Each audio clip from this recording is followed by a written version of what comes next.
excitingly, via a tiebreaker to reach London. Has Rebellion have to think about it, but they lost it! Yes! Oh, gee! Sadly, online perseverance hasn't yet translated into offline brilliance, but in the Fort Worth Sun, these guys will sniff out any potential upsets from 10 paces. Once dubbed the world's most unfortunate team after missing out on the Copenhagen Major despite only ever losing to Gen G and G2, post-Copenhagen is where they really turn on the afterburners. Finally dodging the NA super teams in the quarterfinals proved, in Open Qualifier 5, they were the best of the rest, with a Grand Finals appearance on another day they could have won. At their first major of the season, they swanned through the Swiss, and went into the worldwide quarterfinals safe in the knowledge that odds on, the days of always coming up against G2 would be behind them. G2 taking on Space Station Gaming. Alas, old habits die hard.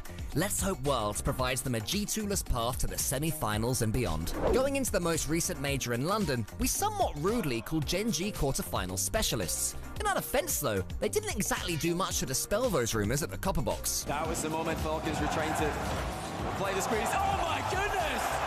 Falcons continued to swarm. They'll play the ball down. Have Jack on wobbly leg! Another top 8 finish proved that Gen G can consistently be near the top. They've also tasted overall victory this season, winning Open Qualifier 4. Pass over to one! Jack is in! Add to that the fact the longtime Gen G duo have done some damage in the past shows that they're here to win it all. But they will need the break to have served them well if they're to do even more damage in Texas. The best region's best team have reached all 8 RLCS Grand Finals this season across online and LANs. They've won 5 of them, including the most recent major. Atomic, Beast Mode, and Daniel are your reigning RLCS champions for a reason, dominating Falcons to claim London's top prize. Just over 3 minutes in G2 with this 1 goal lead. Bumped off it, Rabas, that's open at the back, and it's Daniel! G2 are just unstoppably dominant, and if they claim ultimate glory here, they'll be in the discussion for the most remarkable RLCS season ever, in contention to overtake last season's Spring and Worlds winning Team Vitality, who won everything after Zen joined. Despite all the brilliance making its way to Dickies Arena in Fort Worth, Texas, G2 are the absolute epitome. Beat them, you may very well find yourself lifting the trophy when all is said and done.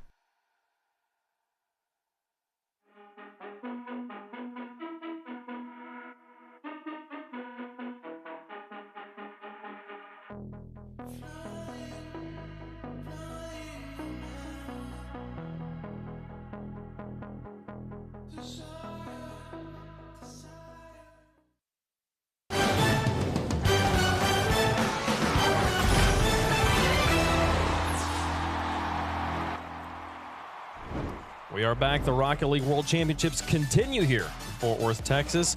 Europe coming up strong in both their matches. The Gentlemates, the Pioneers tried to make it tough, but it still ended up being a 3-0, Bates. So it ended up being a 3-0 indeed, Gibbs. They ended up getting that one correct. Don't start bragging. It's expected. It's expected that I'm going to get them right, obviously. But Gentlemates, but Team Secret did battle Vitality. Vitality came out slow, but watch out. Radosin, last World Championship, Vitality said that he should have been MVP. He looked like the MVP in this match again. Maybe they're getting ready for that World Championship run. We'll see if they can keep it going. Good, strong steps for some of the European teams here in round number 1. They've got that first win under their belts. We'll see how they do in round 2. Good energy. You can see how much it means here for the players. Even at the beginning, even in round 1, welcome back to the desk, folks. We've got half of our matches done, half of our matches left to go. Joined by Lemon on the end here. Lemon, how you liking Texas so far? Good. It's not too hot. But It's not. It's actually been kind of cool. Yeah, I haven't got to try the food yet, but we have a whole week to get barbecue going, some good matches going, and it's been a good start. It has been a good start. We got a lot of action left to take care of here, folks, so we don't want to keep them waiting too long. The players are getting set up. They're getting ready to go, so let's keep things rolling here. Halfway through round 1, 4 more matches left on the day. We're all waiting to see the re-debut of Carmine Corp, I guess, as they'll take on Space Station to close out today's action. But OG versus Furia, they're starting to get set up. We'll see their match here in a little bit. For now, let's focus on Power versus Gen G Mobile 1 Racing. Power coming up from OCE, number 1 seed. And Gibbs, we saw, I don't know, this is how... Where are you putting Power right now? Power is the most dominant OC team we've ever had in the history of Rocket League. So everyone's like, all right, that top 8 curse will finally be lifted by them. Obviously, the Chiefs did it in EWC, but that's not RLCS. we still have not had the OCE top 8 for RLCS, so Power would love to do it on the World Championship stage. Number 1 in OCE versus number 2 in North America here in round 1. Finally getting to some matches a little bit closer in the seedings here.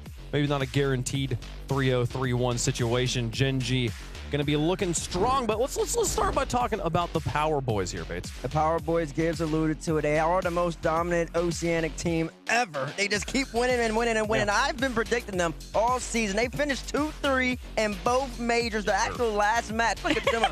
Look at Coach. Look at Coach. You got to embrace that Texas energy right there. For their last match in RLCS back in the London Major is where they lost in round 5 to the Gen G squad. So they know them. They're very well acclimated to them, and they want to make amends. They started off the last major in London with a major upset. Beat Oxygen, a team that everybody had going top 4, definitely top 8, and they took them out quick. Gen G has them same expectations. Power looking to play spoiler yet again. Yes, and there's a lot of hype behind Gen G, especially after EWC. Everyone's talking about the Gen G top 4. Yeah. But are they amazing, or did they just face broken teams? That's the big question. I feel like there's so much doubt behind Gen G, but they, I think, have met those expectations. Yes, the last couple of qualifiers, they weren't consistent in that top 4, but they're still top 2 in my mind. I think they look united more than ever, especially Abjack on that front line. So, but is Power a broken team? Power's not a broken team. They know what they need to do. They know that they can compete. It's just they get the one upset, and then they just can't get another one. They need to get into the top 8. They absolutely do. So round 1, yes, it'd be great here, but really it comes down to that round 5 matchup. But we saw it last time. Gen G dominated Power. So we'll see if they can do it. Gen G, on the other side of things, they do hold the last win, the head-to-head against Power there, but a team that has struggled to start things off in Swiss. Will we see that here in Fort Worth, Bates? I don't know. It remains to be seen. This Gen G squad, there's a lot of questions going into the season. Even when G2 formed, people had Gen G. They added First Killer. People like Gibbs probably. I had him number 1. You had him number 1, and a lot of people had number 1 as well, especially coming off that last season with Noli, how good they were, how great they were even, and that they haven't necessarily ever reached that potential. They want to reach an or 2, maybe only 1, but they've been playing good. They want to make sure this World Championship run is a great one. And we want to see consistency out of Gen G. I think Daz and a lot of Gen G fans would love to stop getting messages about what happened to Gen G. And I think everyone's taking Worlds extremely seriously, and this is a team that shows up on those days. I remember in Copenhagen, they didn't really get enough respect. They went to Game 7 against Gentleman's playoffs, and those are the champions. And they get beat by really good teams, and we always discount what Gen G can do, but EWC showed me that they fixed a lot of their synergy issues and their consistency issues. And this is the first year that First Killer wasn't really considered as the North American MVP, or at least a top 2. He did not have a great year. He still had some good years number-wise, but overshadowed by G2, this entire squad. But finally, at EWC, they 4-0'd Vitality in the quarterfinals. Then they played BDS, who won the whole thing. They kept it close. It was 4-2. So Gen G, their best result was just 2.5 weeks ago. So they need to build on that momentum and come in here really strong. You feel like this for Gen G and the World Championship, the only thing they will accept as success is a trophy? Or is there another win for them here? Is making the grand finals, is that a win? I think making grand finals would be good enough for them, or even the top 4. But like everyone here, they want to win that trophy. They want to win it. But I think top 4, they'll be happy with it a few months down the line. I think they have a lot of the pieces that you need to be a top team. They have that flashy player in First Killer who's got the insane mechs. You got a great second man who's been amazing of apparently Jack, especially at EWC. I was a big fan of him. And Chronic, who you can't even talk about how consistent he's been as kind of the mold to this team. I don't have any doubt Gen G can make it through from the Swiss, but it's how much of a dent can teams like Power put in a team like this? Well, and then there might be fans out there who tune into Rocket League at the World Championships. They're excited to say, First Killer's on Gen G now. And it's interesting. And I think it's worth remembering and noting again, like, First Killer, I think, has always struggled with teams because their mental can't sustain across the tournament. They've always kind of self-cannibalized as things have gone on. I think Gen G, a rock-solid team mentally. When you put Abjack and Chronic next to First Killer there, they're going to be able to bring up anything he's experienced before and make sure they stay consistent. And it's how you modulate how do you deal with the mistakes from the other team, keep yourself composed, play your own game, but also modulate the aggression combination of another team. Power is a team that can really just throw it all at you and can be sloppy at times because of it, but that's what makes them so amazing is they're so unexpected, and Gen G could be thrown off by game plans like that, and it's how Gen G could stick to their own game plan without changing too much, overthinking it. Yeah, they don't have to change too much going into this matchup. Again, the last time they played London Majors, Swiss round 5, it was a 3-0 sweep for Gen G, 10 goals to 2. They dominated that entire match, so they know that they are huge favorites versus Power, but they also know that Power has got those upset wins and that potential to do it. So we talk about Gen G, very slow usually in game ones on the first day of tournaments. They need to come out strong. Don't give Power any hope at all and come out strong. But like it really comes down to me for First Killer of like he plays so aggressive on this team, and sometimes there's not a lot of help on the offensive side. I think that won't be an issue versus Power. They can move up the field a lot more. But I think going forward, I would love to see First Killer play more of that midfield defender role that he is so good at. And that's what it's changed about Gen G over time. It's not just all the eggs in the First Killer basket. There's a lot. They're playing a lot closer together, and Abjack was scoring a lot more at EWC because he'll find those rebounds and they'll give themselves another chance. And more windows of opportunity means higher chances to score. And Gen G could easily rack up the score if they could really be confident going on the offense. You notice we're fixing out some technical thing right now, filling while we wait for the players to get ready to go. You can see Torsas there, no controller in front of him. Torsas, one of the legendary KBM players of the scene.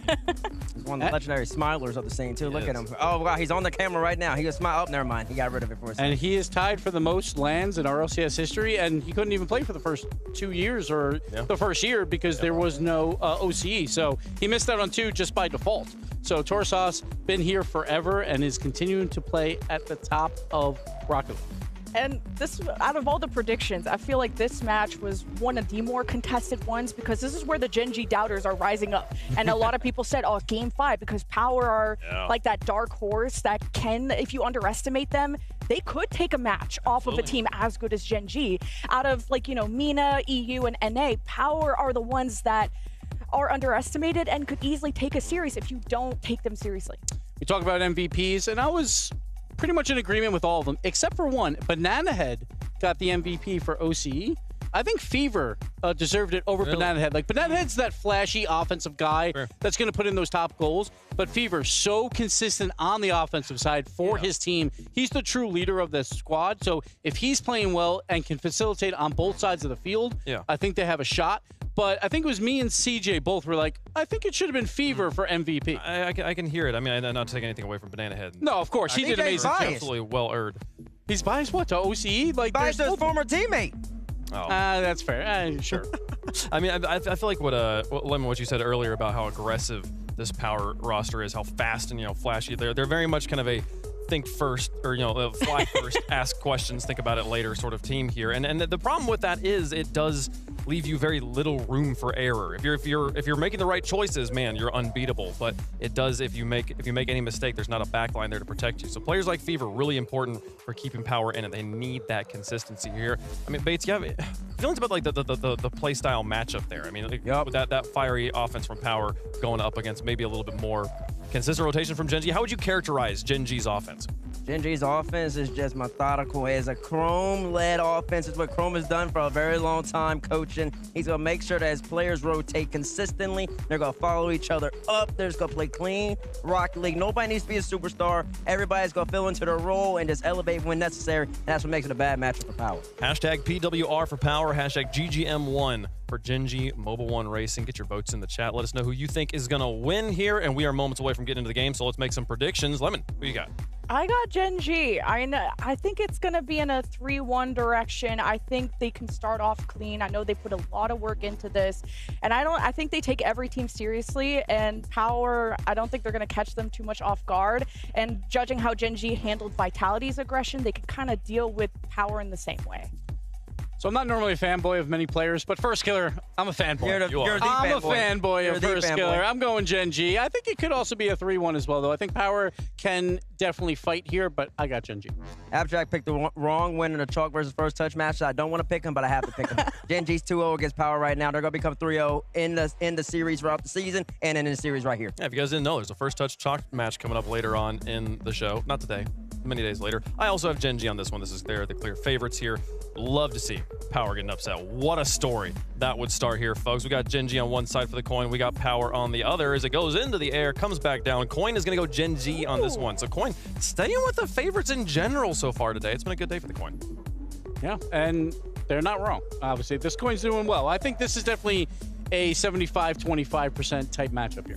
Wow, you're really close there. So bad. He wanted to be 75-25. I should have said 78. Should have said it. On that one. Well, we will be getting into the match here. The players are locked in and ready to go. We were talking about Chrome's offense on one side. We got Gemma's on the other, folks. OCE taking on Gen G. And an exciting one as we head into the back half of the day. Continuing on through round one of the Swiss, Power trying to get the upset. See if they can do it against Gen G. Let's play some Rocket League. The perfect season domestically for Team Power and one last crack to prove themselves on the world stage. One team can't get past round 5 of Swiss, the other always finish their run at top 8. Gen G taking on Power. Cole, it's going to be a little bit of a doozy, this one. They finished their runs at top 8, but they did a little bit better than that recently at the eSports World Cup, did Gen G. So a sign that they are returning back to the powerhouse that they were before. But make no mistake, this one will not be simple. As you said yourself, CJ, Power winning everything in OCE and getting so close to making out the Swiss in our 2 majors. Do they have it in them? How important is it they play well in this series if they go in? Well, the other factor as well, I was speaking to Jimmer earlier this morning, and they're certainly aware of the fact they keep on running into Gen G and G2. Every single international event, they just cannot get away from them. And unfortunately for Team Power, their record against Gen G, well, I dare say is terrible. Apart from a Game 1 win back in Copenhagen where Banana Head scored 6 goals in Game 1, they then conceded 14 unanswered to lose 3-1. And outside of that, it hasn't been too crash hot. They lost them in a 3-0 in London as well, round 5. I mean, it's all up against them here. I mean, Gen G are currently a combined 14-0 versus all of OCE. So they'll be pretty comfortable coming into this one. This is no CJ versus Furia situation. This is the team that are able to put these Oceanic teams to the sword. But so far in the first minute, had no goals to either side, and Power are just starting to edge their way into this first game, finding the ball, finding themselves in orange territory, getting some passes along. And I think getting control of the ball will be important for their mentality early doors. Game 1's so important for Power as well. We saw them drop their heads earlier on in the eSports World Cup. When they do drop Game 1, when they think they're perhaps able to win that, and things can go completely the wrong way from then on. So mentality, a massive factor, and almost the first goal. It's going to be a counter-attack down the other end, and no, Tors can't get back. Probably should have been 1-0 Power. Gen G straight down the other end. It's harsh lines. You're so near to getting the opening goal. In the blink of an eye, you've conceded it. What I would say, I mean, Power and OCE have come under some criticism recently for letting their heads drop in general, right? You know, they're laughing about that first goal going against them. It's a good sign if you ask me. I mean, oh, that's less of a good sign. Well, that's a bad sign, I would say, if anything. Yeah, I can tell that you were just staring into my eyes then instead of the yeah, I saw you look shocked because I was looking, I was like, oh no, what have I missed? That's what I missed. Build on dropping the first goal. Well, they conceded 2, and that's not what you want. Power known for their kickoffs as well. It's very interesting that they weren't able to get anything working there, but Gen G very well coached. Robert, Gomez, Mr. Chrome, Mr. Rob. Well, he's a pretty good coach, and they're a well-drilled team, I'd say, Gen G. That's something that I guess they've always been known for. Worth his weight in gold is Chrome. As Gen G take a 2-0 lead up against Power. They had a couple of saves to defend against, and since then it has been all Gen G, although the ball hasn't been in play for much of that due to the kickoff goal. Let's see what Power can offer. Here's Fever. Want to get that one to the center, but look at the pace of First Killer. And First Killer is a player that seems reborn in the last month or so. Yeah, certainly he's starting to get his hours up. There was certainly a concern there that he wasn't playing the game of Rocket League for a while, but certainly as the World Champs build up, I feel like a lot of these teams that were locked in early to Worlds, they did taper off a little bit post-London, knowing there was a longer break. Obviously, we had EWC, but now we're starting to see them really hit full form, and I guess that's all that matters in the World Championships. You can perform at the majors, but Worlds is where it counts. Power seem to have steadied the ship over the last minute or so. Here comes Fever onto the back, but wants to get the second touch, makes it out, in fact. Banana Head sends it high. So there's more general pressure here from Power, but too many scoring opportunities as Power players go for the ball against Chronic there in the center. Torsos into the middle, has no one there. What a career Torsos has had, been in OCE forever, it seems. yet another world championship. But First Killer shoots, and First Killer gets it into the top corner. Just can't give him space like that. You can see Banana Head no boost with the clear. Jack read it instantly. And there's the 3-man pass play. Everyone's sitting so high for Gen G. That's the confidence you need in game number 1. And really running away with this one. It's that unselfishness as well. I mean, when Gen G won the opening major of last season, it was those passing plays, the unexpected ones. You're expecting someone to just whack it on target, and that's never been Gen G's MO. And they had Nolly before, and now certainly when they have First Killer. 3-0, feeling very comfortable right now, the North Americans. One of 4 North American teams. What the hell they'll feel that there are 5 European teams here and only 4 here on NA soil. They're looking to take a few scalps, I'm sure. Starting here, wanting to make statements like we saw earlier on from Falcons. Just earlier on from 1 or 2 of these teams. They just want goals. It's a real mental block, Power, against this lineup. As we said, they just keep on playing them every land. Nice double coming through. Jack, again, look how comfortable he was. He had 100 boost, floats in front of it. And right now, defense is the name of the game. We saw the counter-attack for that first goal for Gen G, and they are looking so comfortable. Team Power, known for their high pressure, for that offensive play style. We just never seem to be able to get it working against this side. Yeah, and they're taking snapshots, and it's not really going to happen when you've got 2 Gen G players in the goal line. I appreciate they're trying to waste some boost, trying to get some possession. Maybe it works out, but again, the pass not quite there. Same wavelength, and you understand why when Gen G are defending this well. They just look so composed, Gen G. They look so comfortable, and eventually they're going to come out of a perfect flip reset like that one. Well, even there, they had so much offense power. You saw Banana Head go for the solo play. Torsos and Fever both had 100 boost, but they back right off. They're playing a 1-up, 2-back sort of style, and it's just not working against Gen G. I don't know if it's a confidence thing. Obviously, they're aware of the record. We spoke about it, 14-0 against OCE, and many of those against this side. As we said, that mental block feels like it's just not enabling them to play the way they want to. There'll be 1 to take for the road for Power here in the last 15 seconds. Well, I would say they've had plenty of the ball, but that just seems to be Gen G's plan. Let Power tucker themselves out, eventually snap, as we saw most literally in that first goal, the complete counter-attack. And what it will result in is a comfortable 3-0 win in Game 1 for Gen G Mobile 1. So far, the favourites taking this one as well. Yeah, they just really, I mean, it was cruise control all the way there in Game 1. We saw the early shot coming through from Team Power, but after that, it was one-way traffic. Power trying to get things to work. You can see Fever getting involved. A few shots on the board, 7 in fact, and 7 for Gen G. So they actually tied it up in shots if you're looking for a positive, but it didn't look Considering that was their first shot, and it led to this. Not much of a positive. I mean, outside of that, it just didn't look that threatening. We saw Jack so comfortable in net. Those kickoff goals, I mean, they hurt you any time, and particularly at a World Championship. Yeah, I mean, in my opinion, that was the moment this first game was lost. When you concede 1, you concede a second. From there, you're chasing, and Gen G are such a good team. So impressive with game management. If you are rushing at things against them and snatching at shots, it's exactly what they want, and they will swallow you up over and over again. So, Power. Was that a good performance for Power? No, it wasn't great. We didn't see, you know, the Banana Head that we know and love either popping off. But can we get a round of applause? Can we get some W's in the chat if you're watching at home? Because that was Torsos' 200th game. I'm looking around. At an RLCS land. Yes, 200. This man has been at every World Championship since Season 3, bar 1. He is a staple of not only OCE, but the RLCS. And a true credit to him. So I remember you saying that you never teamed with Torsos. No, I didn't. No. How did that? Because you team with everyone in OCE. We're like star-crossed lovers. Yeah, apparently. And there's a different universe where you guys have played together for 6 years. You're still going. You guys are winning world championships. But in this universe, it never happened. Almost a double. Fever could have gone the perfect start, but as you said, we speak about it over a campfire and a nice hot cup of tea of what could have been, but. Well, for him, he's done pretty well. 200 games on land. Nice little top 4 in Season 6 as well. And, I mean, he's not really looking like he's slowing down. We spoke to him previously in London, and he said, I'm going to keep going until someone knocks me off. And for now, I just had the perfect season. When you've had a perfect season, it's tough to make a statement or tough to make a claim that his time is approaching. Maybe Power's time is approaching here.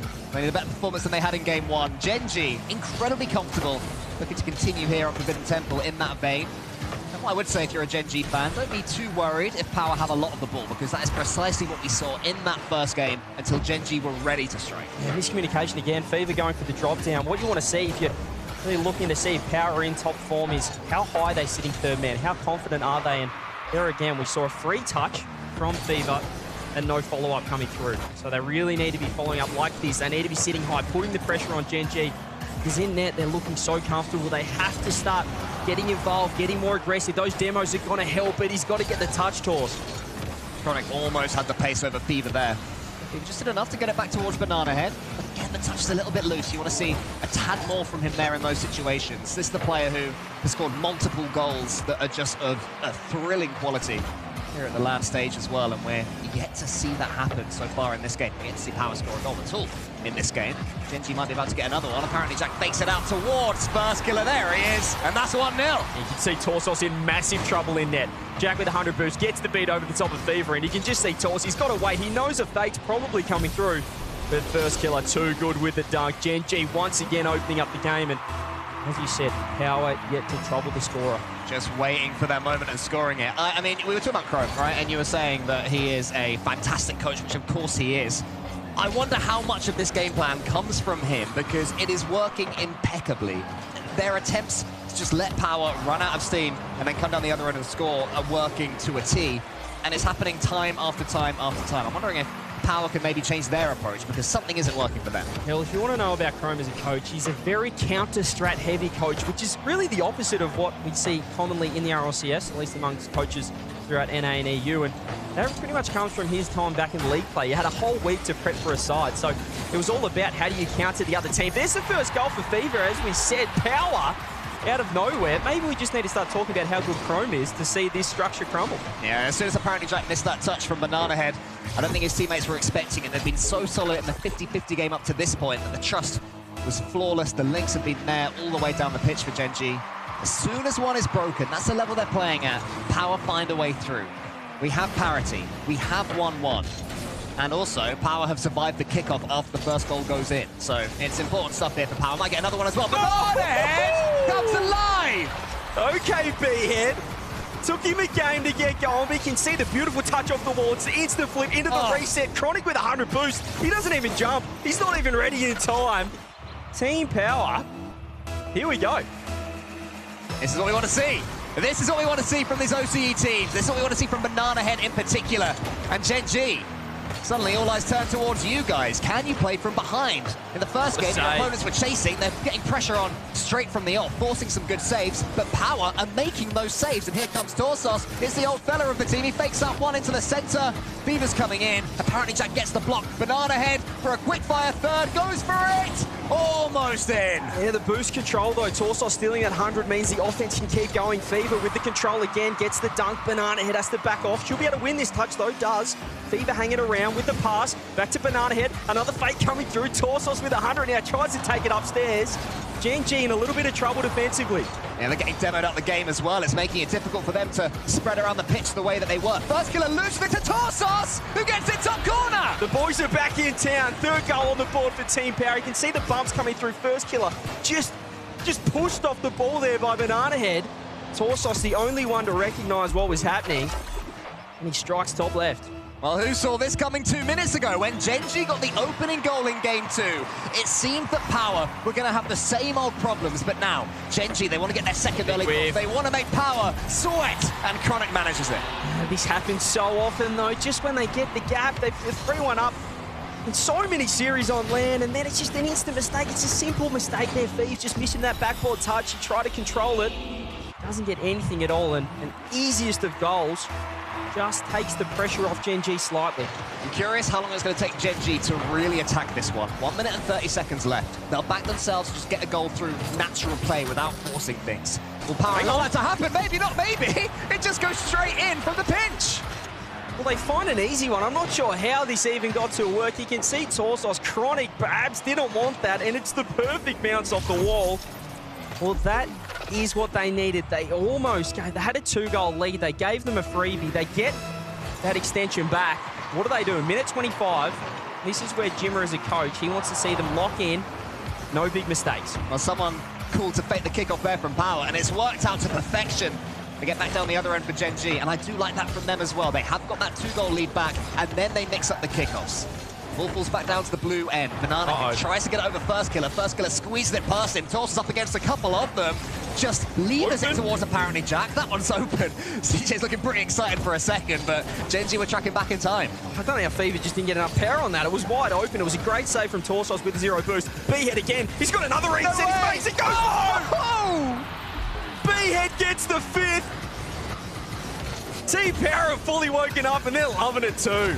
The man with the best name in Rocket League eSports of Banana Head proves that he has the mechanics to fight it out with the best. Power with a 3-goal lead, a complete and total turnaround. First killer might make it a tad nervous again. Here comes Chronic, and Chronic puts it wide. Gen G are shaken. 40 seconds now, it's just Big T on the ball again. He's going backboard, tries to get the reset.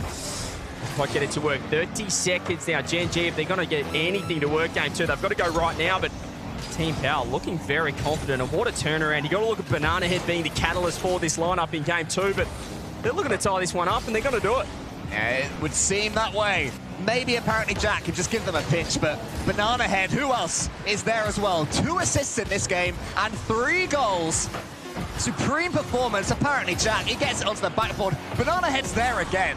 I mean, I asked you if Power were, performing up to their own levels in that last game. You said no.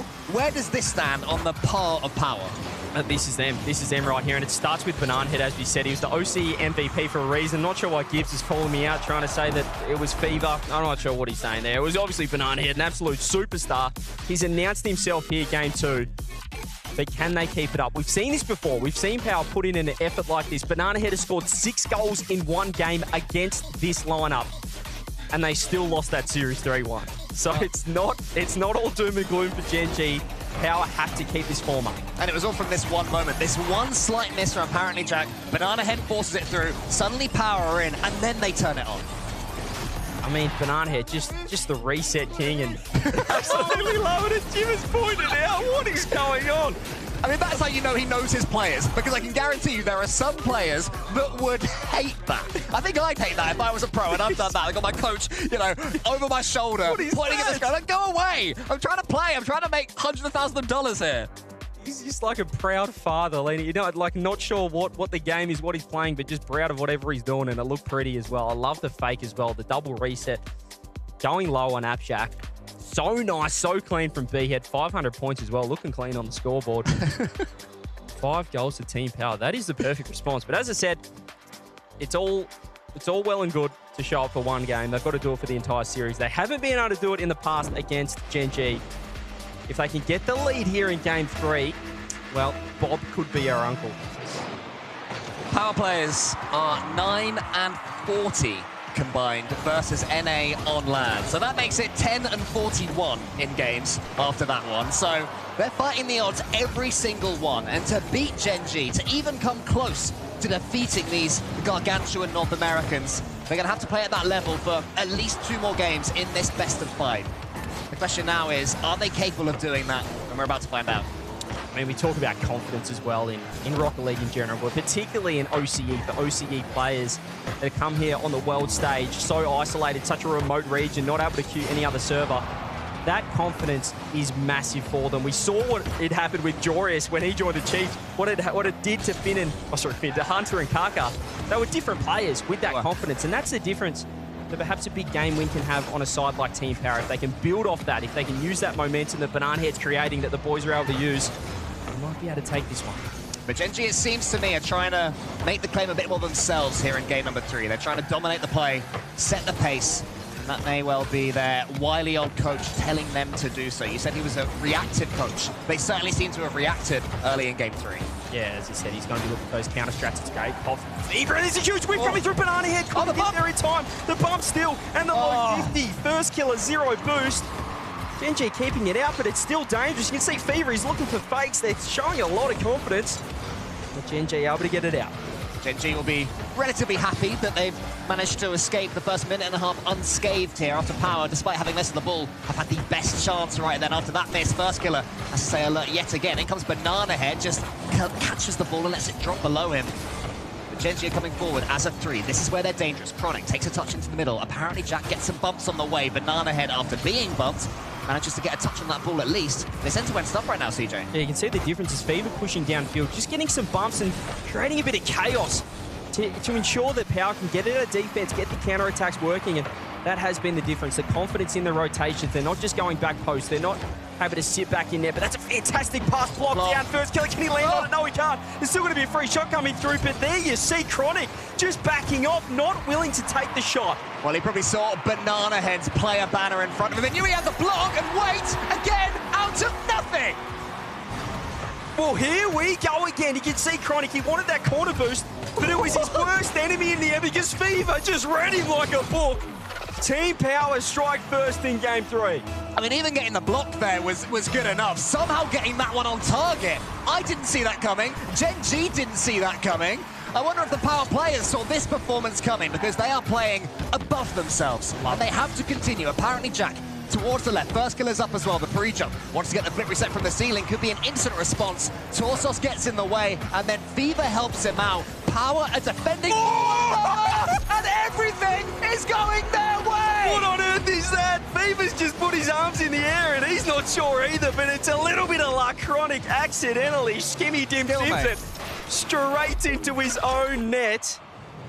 Well, well, well, 2 minutes left. They're enjoying themselves, the Power boys. Here we go. Oh man, fate has turned on Gen G. It seems that everything right now that could go wrong for the team in orange is just starting to go wrong. Apparently Jack, though, gets the pop and gets the goal. There we go. You can see Gen G trying to lock back in. And it's Abjack with a little bit of individual brilliance. You can see all he has to do is get it around Torse. Open net coming through. The bumps as well, Chronic.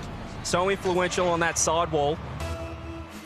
This is what happens a lot. You get excited, you think, hang on a minute, Team Power, and then Gen G get that one back instantly. But what we saw last game was Power get that lead again, get that 2-goal lead back. So we'll see what happens right here. Here's Chronic. It's a touch towards the left. Banana Head is there towards first killer. Fever up against first killer. This one's a little bit dangerous again until apparently Jack, who was lingering like a shark, is just bumped out the water. Fever goes for the early flip and then the dunk. Not enough on it now, though, but Power will be happy that they've managed to get the initiative back after conceding that goal.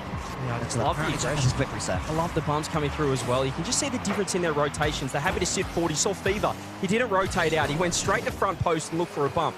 That's the difference. That's the Power that we see domestically back in OCE. That's the reason they're 6-0 in qualifiers back at home. But to do it on the world stage is a different story. For now, they are able to get it done, and Torse might have a one-on-one if he goes quick. Jack's going to be back in time. He's looking for the flick. The dominance is beautiful. Jack, though, so poised, able to get around one. And now Power have to back off. Have they opened it? Is it going to be open? It is! It was going to be off the post. And I believe Torsos has just guaranteed it to be in. It probably was in. That was going in. Could he have got around it, though? Did he jump too early? That camera angle didn't help us know whether that one was going to hit the post. Hopefully after this game we can see. Or maybe Torsos doesn't want to see. I'm putting it down as an own goal. Chat seemed to agree looking at their reactions. I'm putting it down as an own goal. I'm going to say it, but you know he had to go. But well, 2-2 again. Gen G right back into this one. As we said, Game 3 so crucial. Only BO5s, all of Swiss, and they just found their way back in. The pressure's off them again. Banana Head trying to cook. He doesn't get the touch. Torsos, though, straight on. It's a nice backboard. First kill, they can't read it. Fake out Fever with the shot on. Oh, save comes through. Apparently Jack had to use every inch of his Fennec right there just to get something on it. And then Chronic barges his way forwards. Gen G trying to take this one in the next few seconds. They will know that Power's confidence might have just diminished yet again. But in comes Torsos in front of Chronic. Gets the second touch as well. Banana Head was waiting, but apparently Jack got the touch. Look how quick they're up to go, though. Fever straight up again. Third man. There's no third man right now for Power. They want to go. They want to get this goal in regulation. Banana Head in the corner. Tries to go the low 50. Finds it. They're in time, though. Torsos keeping it in 10 seconds. Banana Head. He's got a shot on his fist. It's wide. Again. Team Power. 5 seconds left. They've come up with something brilliant. Oh man, they had to make us sweat. First there was the open net miss. No, there wasn't. It was a pass. Then there was the wide shot. No, it wasn't. It was in off the post. Power had the lead. There's only 5 left for Gen G. Every shot Gen G got it. It's a double fake, and they've read it. Fever has read it. First killer keeping it up, though. Chronic's going to be able to sit there, but Team Power take the lead in the series. My heart cannot deal with this. There's too much going on. This is unbelievable. We always talk about chaos when we talk about OCE. We talk about how they want to make a series feel awkward, feel strange, balls pinging around everywhere, odd fakes, kickoffs that no one touches, right? This is an OCE feeling series, and Power know how to navigate these choppy waters. Every shot in that last 20 seconds, Gen.G thought was going in. And that's the reason why they were able to get the goal. You could see a little bit of luck. You could say it was a Chronic own goal into a Torsos own goal. Jimmer was loving it. He's giving us the point over there as well. It's fantastic being so close to the players here at the World Championships here in Fort Worth. But see, Torsos, I'm going to call it an own goal, but that late goal, you can see it. There was so many wide shots. Banana Head with a follow-up, but this worked. First killer dove across and whiffed the ball because the shot was wide. Fever nearly missed himself, but it was enough. Jimmer loves it. The boys are loving it. And they're one game away from creating, I'd say, an enormous upset. I know that they've been around 5 the Swiss, but they've never got close to Gen.G. They got swept by them in London. They get a chance to return the favour, 3-1. Oh, I mean, I got it wrong earlier. It was series, not games, that Power players are 9-40 versus North America on land. So it's still 9-40, and it might be 10-40. They might get a 25% win ratio if they can claim one more game in the next two. Gen.G, all eyes to you. They will want this to be a much cleaner game of Rocket League. And a good early kickoff from them might make it thus. Now, what a change-up as well from the first game. And it's just purely confidence. I spoke about it going into game 2. You can see it in their faces here right next to us as well at Dickey's Arena. And they're looking so confident. Look at the fake coming through from Torsos. It's just got to be it. And Abjack, well, I think he might have switched teams right there. Torsos creating so much havoc. He had 13 boosts. First killer didn't want it. He's missed. And Abjack's put it in his own net. Torsos will love that completely as well. After he was the one who scored the own goal in the last game. He gets them back, gives them a taste of their own medicine. And they fake the kickoff yet again. Power, you can never rely on them to just hit the ball from it. But Gen.G do come away with the ball. They have to respond soon, you feel. You talk about it being an OCE series, Cole. We've had 3 own goals. We've had 3 own goals. I feel like I'm home right now. Now, can they get another one? This is what OCE Land would be like. I guarantee it. I cannot wait until it one day happens. It's chaos, and Fever's trying to rifle one top corner. That one wide, saved across by Chronic. You can see Jack, he's got no boost. You can see the rotations. It's messy from Power. It's not clean, but it's completely throwing Gen.G off their game. Banana Head up against, I didn't see who that was, but it was somebody for Gen.G, and Banana Head shows all the pace to get past them, and then has the composure to wait after the flick reset. Torsos in from the side of that, as you said, the beautiful Dominus. Loves seeing that. Last great pass! Torsos has up! It's not quite in from Fever, it comes Banana Head, saved again! Huge blocks from Gen.G, keeping them afloat. Absolute magic from Abjack. I have no idea how he's kept that out, but there's still a little bit of strife here. Chronic with 0 boost, over to FK with 0. It's the Fever, he's got the beat, he's going the double, off the skilling with the reset, saved again! No. How on earth is this ball still out? Banana Head wants to get in. They're trying to force it in their net, but Gen.G maintain the 1-0 deficit. Unbelievable blocks, and now down the other end. Apparently Jack goes for the edgeable block. Torsos gets it to the side, first killer in the air. Gen.G trying to respond as soon as possible. Have they stemmed the tide with these saves? This is where Power have to keep their heads. They should have scored about 18,000 times there in the last minute. But they have to stay composed. They've still got the lead. They don't need to rush. Right now, Gen.G looking good. That was a great pass down. Jax circling like a great white shark. Power certainly know all about those back home. It's Torsos. Let's get the touch. Great help defense there again for Banana Head, and it's Unleashed Fever, who's got to be able to go to the ceiling. He's got to be able to go to double FK. Great save. That'd be the Fever signature shot. We were so close to one. On Utopia as well, with CJ casting. Name a more iconic duo than that. Torsos towards the back. Oh no! In defense for Gen.G. Banana Head's in. And there's the big mistake. So much hard work defensively, all undone there. You can see Jack, he wasn't expecting FK to leave it. Jack had the 100 boost, FK had 0. He wanted Jack to take over, and Jack said, no, please don't. 2-0. 2 minutes and 40 seconds left, and it will feel like an age for Power right now. Gen.G trying to step back up. Chronic has a clean touch. He goes to the sky, but Torsos is there for him. The pace that Torsos has shown, there's still so much life in him. In comes Fever. It's an OCE procession. 3-0, and they are not even celebrating right now. They are, we talk about cruise control. Serious now. Jim is nodding, he's smiling over there. The boys are locked in. They got 2 minutes 25 to take down Gen.G 3-1. All over to that team right now. What do they have? What does Chrome have in store? They got to get 3 goals on the board. If you're a fan of Power, you are not calling this one a dub just yet. You will have seen this team, you will have seen OCE teams lose from situations like this. Heartbreaking losses are almost in their DNA as Chronic fakes the flip reset. Apparently Jack to the corner, but Fever in there. And Power are doing that so well, nipping in when Genji are making their passes. Banana Head from the side gets to the ceiling. Torsos has to make that touch and does. There's always a player there diving across, getting these touches and nailing the clearances. It's still messy, Cole, but as long as they're on the same page, that's all that matters. And right now, Genji cannot read them defensively. FK goes to the double. Torsos there in time. They've been able to kill 45 seconds here. Keep doing that, and they're, well, on a one-way ticket to the 1-0 stage of the Swiss. First killer dives. He's been beaten. Banana Head's going to get 100 off the offensive corner. He's trying to get a dunk as well. Appjack does well. And they still need to find 3 with 90 seconds. Fever is just batting this ball straight back to Genji territory. It's all that Power need to do at this point. First killer's left floating. Tosses a Banana Head. Who's going to claim the ball? It's going to be Banana Head. There's a demo in front of the crossbar, and then the post. They're still not doing it. He doesn't score either. Power can't put it to bed. Now apparently Jack has 100 boosts to play with, but doesn't manage to get past Fever, and another attack comes to nothing. What on earth are they doing? They're lucky they're 3 goals up. That was a diabolical in offense there for Team Power. 1 minute left. They don't need to score, fortunately, because that was terrible. Genji, 55 seconds now. Have to get something to work, but nothing at the moment is breaking through offensively. Here's Torsos, first killer, into the middle, first killer, just chain dashing his way around the ball. Fever's watching him the whole way, and Fever beats the ball away. Chronic has to go again. This is it right now. They have to go. Jack, he's got a reset. He uses it. It's blocked out. Fever's there in time. Chronic dives across. He's not there. Jack's all he can do is get a 50. He's able to catch. He gets the pop over the top. Chronic's looking for the haymaker across FK, but there's the save, and that might just be it. It used all their boost yet again. The demos are raining in like fireworks. Torsos finishes them off. Power, they're going to go 1-0 in the Swiss, and look at what it means to them. Blow up your predictions. Blow up your tier lists.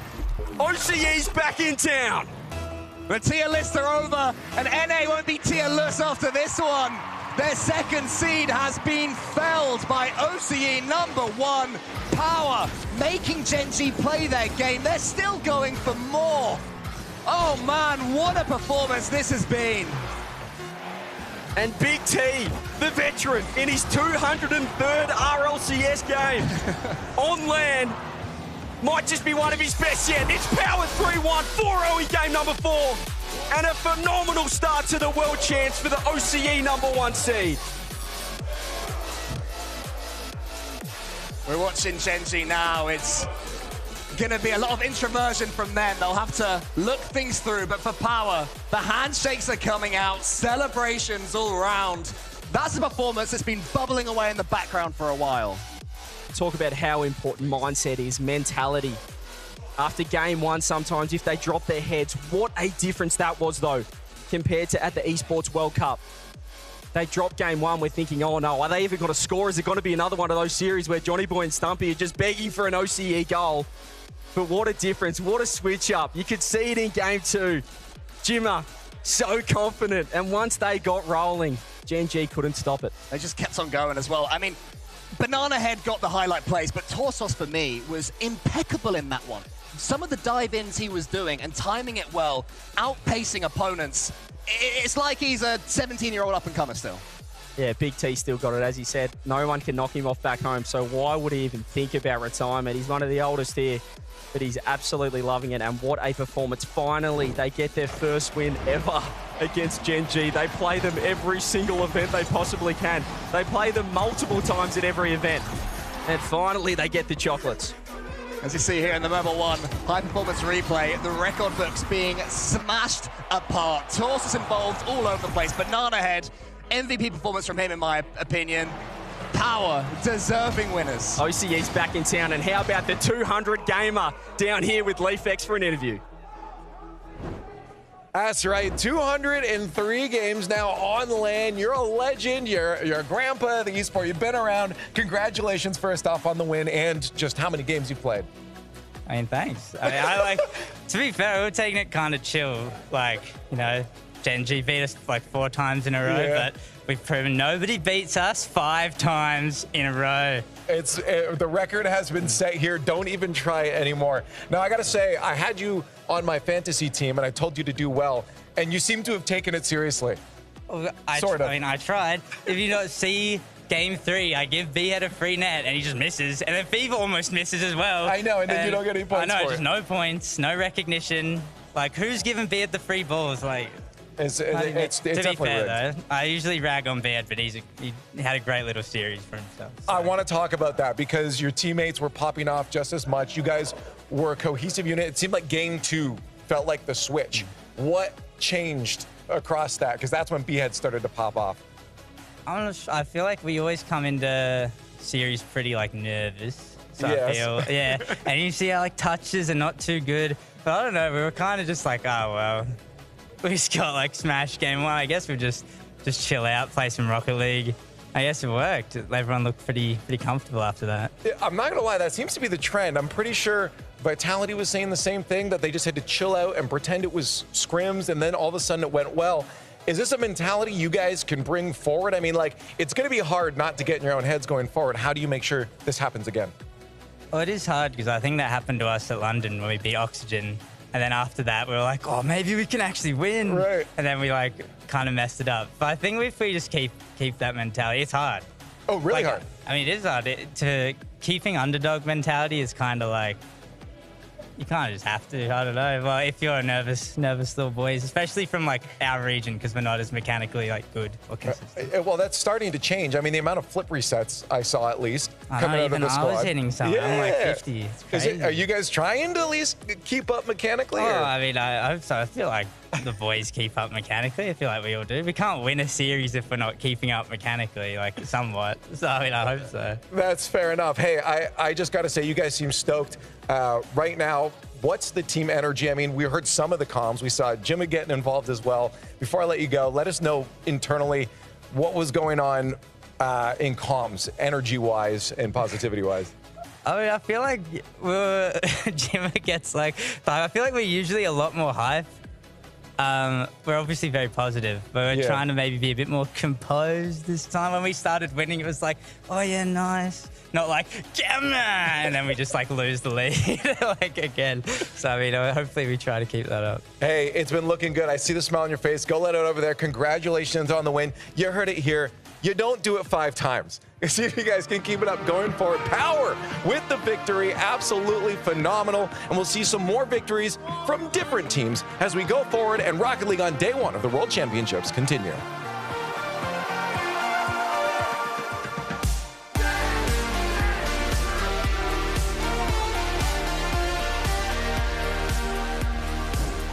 Come on, guys, get me. Nice play. All right, go. There we go. So cute. At Ally, we're helping millions save more for the things that matter most to them. Whatever you're saving for, we're all better off with an Ally. I'll get back to work. Oh.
We now return to our interview with the insurance whistleblower. I just think everyone should know there's an insurance company out there exposing other companies' rates so you can compare them and save. Sounds like trouble. It's great, actually. It's called Auto Quote Explorer from Progressive. Here, look. See, we show you our direct rates and their rates, even if we're not the lowest. So, whistleblower usually means you're exposing something bad. I thought it meant calling attention to something helpful. You know, like, toot toot, check it out. This thing's the best. No?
That was quite exciting, wasn't it? We've just seen Power take down the #2 North American team, but we are here with the last few games of day #1 of the RLCS 2024 World Championship. It's going to be OG eSports taking on the #1 South American super team in Furia. I am so excited for these two teams, mainly because there's two completely different storylines going on. For one of these teams, Furia in particular, it has just been a whirlwind of dreams. It has been an incredible year, an incredible season. And then on the flip side of the field, OG eSports have had probably the roughest, most confusing up and down journey to get to the World Championship as ever. Yeah. I mean, but bear in mind, they've made all of them. Like they've made all the lands this season. You can't say that about all the teams that we have seen in Copenhagen, in London. They've at least been that consistent 4th team, realistically, in North America. As essentially, as we say every time, sorry boys, a team of leftovers. They are, but they've still managed to get all their cohesion, managed to work through together. Know that, you know what, realistically, we have got the ability to still be competing, and they are competing at this level. On the other side of things, we look towards Furia, where they have got the best players in South America, all combined. And they are chanting and cheering to our right. They've just done a team huddle, and they're making sure that all of them are very confident, and they are very pleased that they are going to be here in Dallas. Oh, yes. This setup, by the way, guys, is insane. I've never been in one where you can actually see them and see the emotion in real time like this. And it's like you said, Furia, extremely excited. They got the chance going on. They got the hype. And then OG, very calm, very demure, very mindful. Very mindful. They're all sitting in their chairs, hard staring at the screen. They're just ready to go, lock in. And again, it's two different versions of emotions. OG, I like talking about their emotional vibe a little bit. They're very intense. They can have the ability to let that drive them to a win. And on the flip side, same can be said for Furia. We can get a couple L dances out of here, but we could also end up with a screaming match by the end. Yeah, I think when you look at what we've seen Furia do when they're playing against Vitality, they were very, very animated. As you said, there was L dancing, there was a lot of rivalry there. I don't think we are going to see Com taking a seat against a team that are extremely loud. They are so close to each other. They can hear each other, they can see each other. And I think it's going to be incredibly electric and full of fire. Jaffinho, the man in the middle, kiss the ring for good luck, making sure that everything is going to be on their side.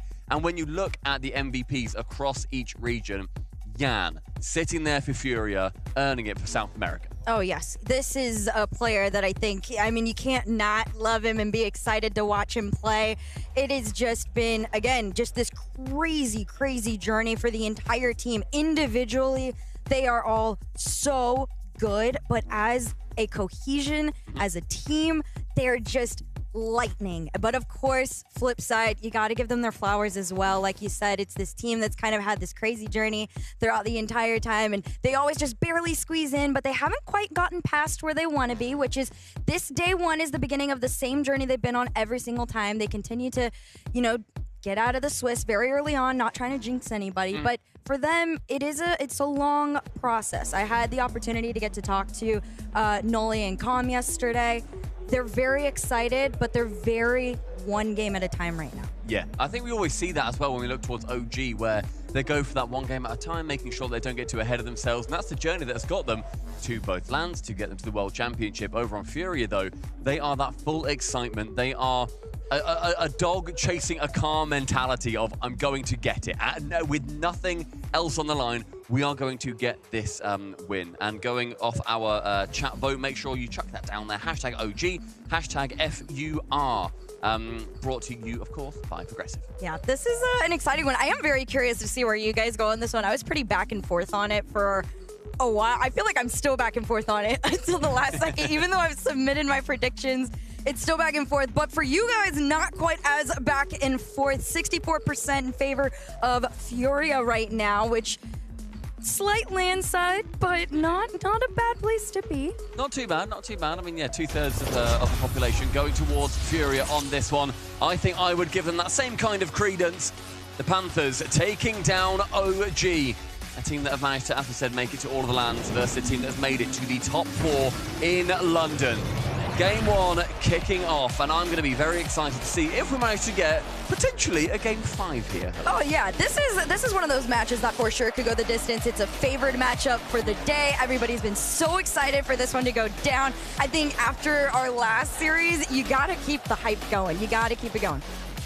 Match 1, of course, brought to you by Progressive. Kickoff are going to be starting Furia versus OG.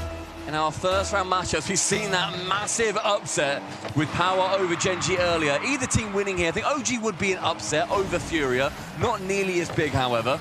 And it's going to be on Furia to make sure that they set their mark early in this matchup. Yeah, right now, I think it is definitely on OG to try and get into this one very early on as well. Furia, they come out swinging 110% every single time. There is no room to really warm up to them. So first 30 seconds in, a little back and forth on this one. OG had to play a little defensively in the early stages there, but a good note, them being able to hold them off early on. You don't want to concede in those first minute or so because Furia really, really good at building off that.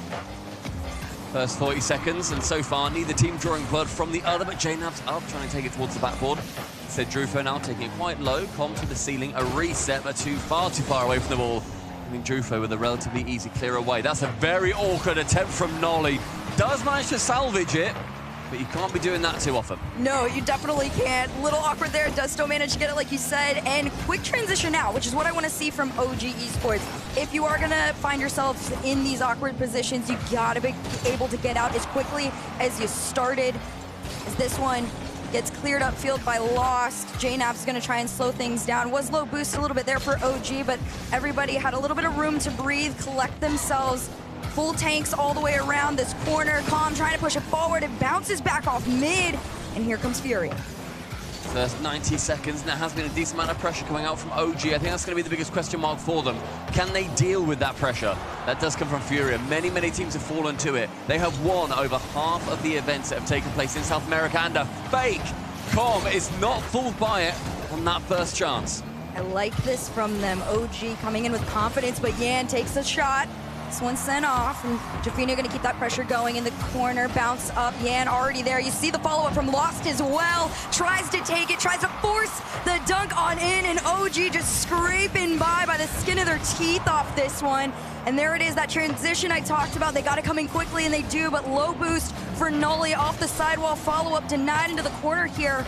But OG just barely, they're playing catch-up, but it is working. It was low boost for Nolly on that play, but it was also low boost for both Com and JNABs as well. That one going right over the bar. JNABs trying to sneak it back central, does get picked up by Yan with a lot more boost than OG had previously. In the midfield, we see Nolly try and chase up behind him, coming out of that blind spot with 60 boost. Com challenging versus Lost. Pinch to the left-hand side. JNABs with a very weak pinch actually manages to make it into a self-set. I do like what I'm seeing from OG right now. People trying to stay fairly close to whoever's in front. I think they're recognizing that you're going to have to work together off this one, but it's not enough. Furia with the opening goal here in game one. It's Yan carries it all the way down, reset off the sidewall, and those follow-ups from Furia, I have a feeling, are going to be a tough challenge to go against. And you know what? OG actually had the read of that play too. Nolly was in the right position, bar he was just to the side, too small of an amount. Com in the exact same position, just to the side. They were in, theoretically, the right places. Lost finds himself in a great place there to take to the backboard, but does get bumped away. But OG, with good theory, but not quite the execution on that first concession. It's almost, they're a little similar in it too, in terms of following each other up on a couple of these plays. The difference, I think, Furia is just a lot cleaner with it right now. There's another example of it. The follow-up, though, doesn't go through. Great save there from Nolly.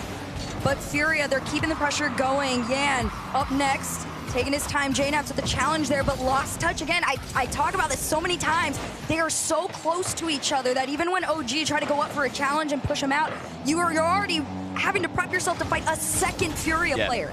And I mean, that can also go to their disadvantage. If you beat one, there's every chance that you end up beating two players with just one tackle, leading into a 2v1 situation on the opposite side against Furia. You have to play that game on a tightrope. Furia clearly have done it very well, but they've not been able to win an event on that for a very long time. And the Org, of course, won Game as 8 a couple of years ago. They've not been able to win an event under this current roster when we look internationally. The Furia wanted to make sure that Worlds may well be the biggest stage. They want to take home the biggest trophy while they're at it. Less than a minute to go. JNaps off the sidewalk here. Nolly tried to follow it, completely sent off the play. And here comes Furia from the ceiling to himself. Another denial, this time by OG eSports.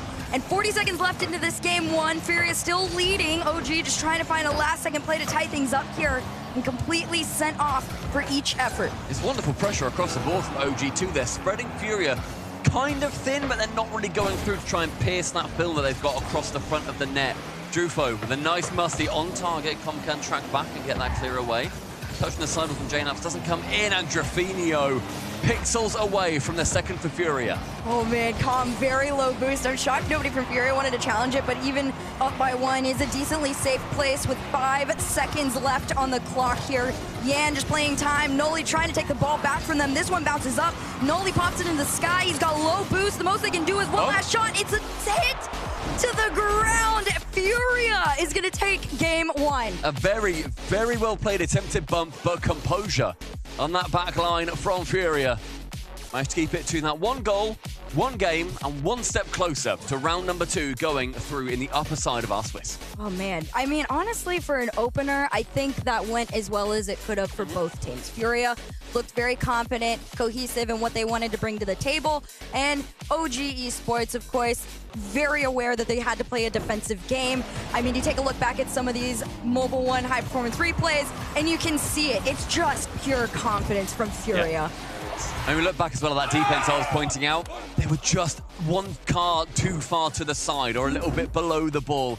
A little bit annoying for them, a little bit awkward. But OG, a great start for them. Furia, just that little bit better. They did manage to get that goal. But I think 5 games, surely. Oh, there's definitely a world. That was very, very close. It was only, what? It was like a 1-goal differential. So there's definitely a world where this goes game 5. We all get to see the crazy series we want. But for now, you just head into game number 2 with the best mindset you can. OG, gonna look to respond here in the series, try and even things out. Yeah. Going to be moving over onto Forbidden Temple, a beautiful map. Neither of their jerseys have any pink in them, which is a shame. They always have the Gentlemates jersey that had pink in it. You remember that big pink one that they had in Copenhagen, I think it was? No other Org. Go for pink nowadays. If you're an Org listening and you're thinking, I don't know what colour to make our jerseys, go pink. There's a gap in the market for pink jerseys. You've got to do it. OG and Furia haven't done it, but game 1 has been won by Furia. OG wanted to try and wrestle just one back to make sure they don't need to chase a little old reverse sweep on their first day. About 13 seconds into this one right now. Looking very reminiscent of game 1. Just Furia taking open shots here. A couple demos off the beginning stages, which is a little bit different here, but it is being returned. Here comes Lost. 20 boost to his name on this one. Drafinio in the corner here. No second touch. It's left, but JNaps there to collect. Send it off back mid. And I do like this one from OG. It's a little calmer, but the cheat-ups, I see the vision. Yeah. Oh, the Vig. The Vig is always there for OG. It always comes down to the execution, as ever. First 50 seconds, though, with a couple of chances. Furia want to try and turn that tide. A pass from Nolly to JNaps. Cut down by the KBMing Drafinio. And what a pinch from the ceiling, backboard down. Com is there to strike. I love this. Not only is it an insane pinch and collect down low from Com, but just the spotting of each other. This is what OG was trying to do in game one. They were a little bit off the mark, but for them to be able to connect now like this, that is a great level of confidence headed into this game too. They're going to try it again off the backboard, redirected forward, lost to try and follow. And Com trying to take this one away. It's a little bit of a floater here. Challenge comes forward from Yan towards backboard. Great coverage from Nolly. And OG eSports take it again. I mean, as you say, the vision from Nolly just to get that central, and also from Furia, you literally cannot defend those. You can't defend that pass because you can't assume he's going to get that every time, and if you do, you're then going to be out of position for the higher percentage play. A cross pass right in front of the goal mouth. It's not going to lead to anything as Yan now tries to wrestle control back of the ball. The 1-2 down again, but cut out by Jaffinho, and a huge overcommit. Where did the third man think he was going? I don't know. It was a hard cheat up here, but you don't even see Billy. Third man. You barely saw the nose of their car go back, but Furia, quick and easy spot. Even on no boost, you just pop that one forward into an open net. Tied game at 3:21. I mean, you see that happen in ranked so often, where like you see your opposition, they dive forward, and you're like, oh, all I need to do is touch the ball. Literally that, because they're facing the wrong way. Furia dealt with it very routinely, and a fundamental error from OG costs them the lead. Same game being played. J-Naps tried to send that one up, and Furia again just manages to take it away almost every time. Nolly pops it to the sky. Yan there, quick to take away. You see the lurks as well from those last two players on Furia every time, but low boost could be a difference maker here. Lost trying to still push this one forward. Up next, Jaffinho, past one. Nolly slow and kind of mid-clear, not gonna lie, off this one, which means Furia gets to continue going off this one. It's a little bit better here, but immediately sent back. Halfway through the game, both these teams drawn utterly level. Not able to get anything from the backboard. Central again, two committing. And this Furia push, the vice is going to tighten on the defense of OG. It does manage to squeak its way through. Down with 100 boost, will take his time into the ceiling. This is J-Naps at the back, bumped away by Jaffinho. That is mean and rude and just not very polite, young man. I will be honest, this is just Furia giving OG a taste of their own medicine, excuse me. You saw the bumps coming out from OG, but the same thing immediately happened to Furia. The difference, Furia executed and was successful with it. Now they go up by one. I'd love to know the call on that if Jaffinho is so confident, because the ball immediately started moving down pitch as soon as he was going for those bumps. A shot just on target. Lost him, clear it away, and can't get rid of one keeper. But the second is there, who then works himself into the opposite corner of the pitch entirely. Furia, a bit more cohesion to their game, and another save though from OG. I don't know who has which players on their fantasy team from the casters. We've not seen the graphic yet.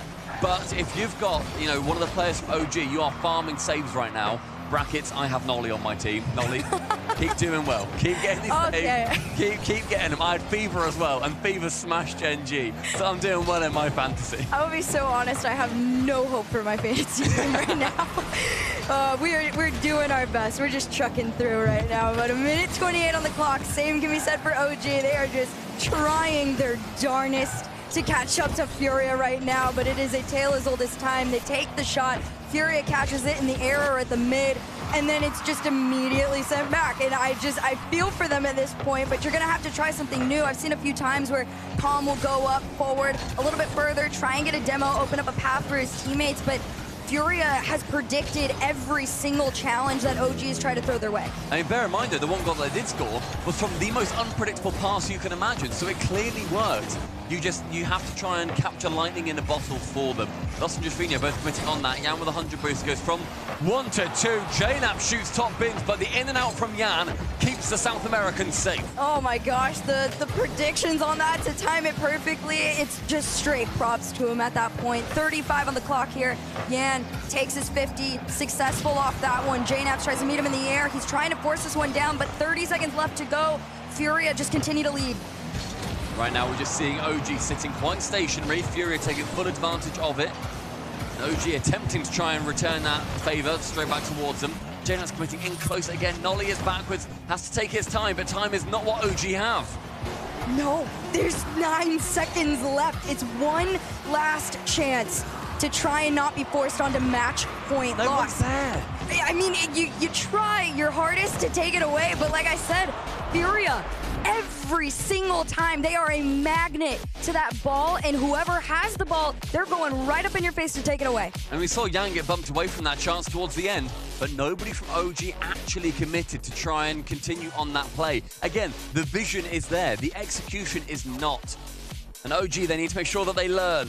They need to make sure that at Worlds, it is different to their previous majors. So far, they've gone 1-3 in Swiss, both in London and also in Copenhagen. Worlds, it has to be different. Oh yes, this has to be a whole other story. I mean, you take a look back at the replays, it's pretty much just a Furia highlight reel, aside from the crazy pinch that Calm collected and put in. And this is what we talked about. That's the lightning they need. That's the hope and the spark and the level of creativity that you're going to have and find to be able to go and actually compete against Furia.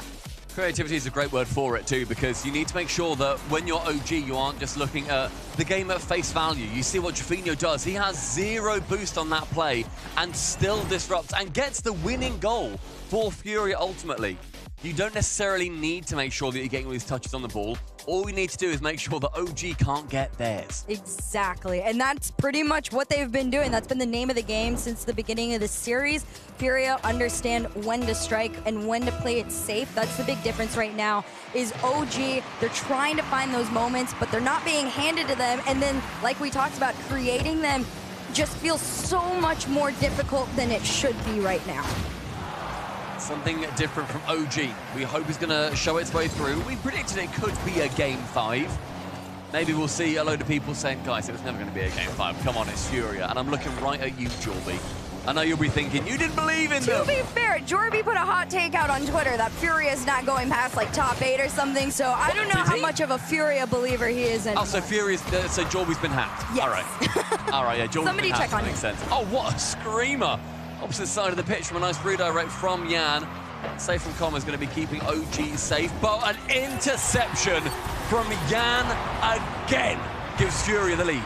Every single time. If that ball is not in your hands, it is falling straight into the nose of a Furia car. Right on target, right past last man. 4:16 on the clock. Furia takes their lead, and they sit right where they have in the last 2 games. Comfortable and excited to keep going, but the follow-through after the bump. OG finally, it's a quick response. And we see the kickoff in the replay as well. They try to go for a fake kickoff, but the chip over the top. Com goes top corner and then goes for the man. Lays it down on a silver platter for JNaps. Drawn level again. All of these games so far that OG have lost have been just by a single goal. And getting one here, going up above the bar once more. Yan actually recovers brilliantly after getting bumped out of the way from JNaps off the kickoff. This one sealing and down. Low boost, but Furia still working together to put themselves in that blue half. And Com pops this one up, back into the hands of Jofinho. You see the lurks coming all the way around. Com was up next on that challenge there. Noli's just pretty much been lurking, trying to give himself some sort of a chance off this one, but Fury go over. The bump comes through. No shot coming to fruition off this one, but for now, it's same story. Furia one shot after the other, and now the bump's coming into play. It's a whole new level of frustration. Becomes a lot more awkward as well when you're trying to think, where am I on the pitch? Am I going to get bumped out of the way by a no-boost Jofinho? Who's behind me? Noli now trying to make sure he instills that same fear in Furia. Lost up high, challenging with 1, and JNaps out of the blind spot but with 0 boost. Nothing can continue. A redirect above the bar. Will Drufo jump? He doesn't. Leaves Com to it. JNaps down the other side. Pirouettes round it. Little floor bounce. Instead now, a little bit of ping pong. As we reach halfway through the game. 3 minutes remaining. I still think Furia to the good, but OG certainly trying something new. I agree. Right now, Furia, they have all the control in the world. Even with it being an even playing ground with 1-1, they still look like it's theirs. They're being very patient and methodical with the plays that they're putting outfield, but OG, this could be a risky one. It's right across the goal line. Nobody takes it. Instead, Com goes all the way past one last person to get through, but you're not getting past him. That was real spooky from JNaps. Takes ball control away from his teammate, moving positively up the pitch, and sends it straight back down into his own half. Last getting 1 bounce off the back, and then Com recovers beautifully from his own backboard. say what you like about OG, their defense versus a jumping and bouncing Furia has been pretty sublime. JNAVs and Com trying to get a team pinch there. Instead, it just falls down into a tackle. Oh man, I know the saying is, defense wins games, but right now Furia have completely discredited that. They have shown that you can play all the defense in the world, but it just takes one goal to get past, and they're trying to find that extra one. As this one goes down, JNAVs keeps it out here. Here comes Yan, sending it straight on back. The lurks from Lost and Yan trying to find each other. He spots Lost, a small touch on it. The beat out from Jafino over to Lost goes in, and Furia find their lead. My word. The read on this from Lost as he comes through. I don't know how the neurons fire fast enough for your brain to react to the jump in such a miraculous way. Lost managing to sneak one through right under the crossbar, and again, one goal separating OG from a loss. Yep, this is just pure passion at this point. Furia coming in, doing what has been basically a routine sort of performance here, but you got 90 seconds left on the clock. OG trailing by one still. Jafino off the backboard, no follow-up in sight. Instead, it's a small touch from Nolly that kind of kept OG in the game here, but immediately it's the same situation. They don't know how to keep Furia off of this ball. It's a good win though from Com, trying to push it positively up the pitch. Send high, Yan managing to whip his way around the side of Nolly and make contact. Zero boost for JNAVs, man central, but Jafino's going to get there before the ball reaches his blue teammate. 100 boost in the corner, but look who is already pre-jumping. It's going to be Lost, making sure he gets up nice and high for it straight away. Yan intercepting again, no ball, making a pass to halfway line before it reaches a Furia player. 48 seconds before Furia can claim a sweep on OG for their first series of Worlds. Not a bad way to go, but for now, OG, still there's a chance in it. Still on defense though, this one taken away by Com, low boost, Lost. His touch keeps us off over to the side here, and Nolly up next. 30 seconds on the clock, low boost, and nothing but hope and a dream at this point. Off the back, side wall, JNAVs with a shot sent off by Lost, and 20 seconds to go. The aggression now building in the final minute. Where was this a little while ago? Com now, central, JNAVs is there, but with a reset to nobody, it falls down low again. Nolly up high, central, JNAVs, Com, Nolly, back in the middle, it's Yan to block.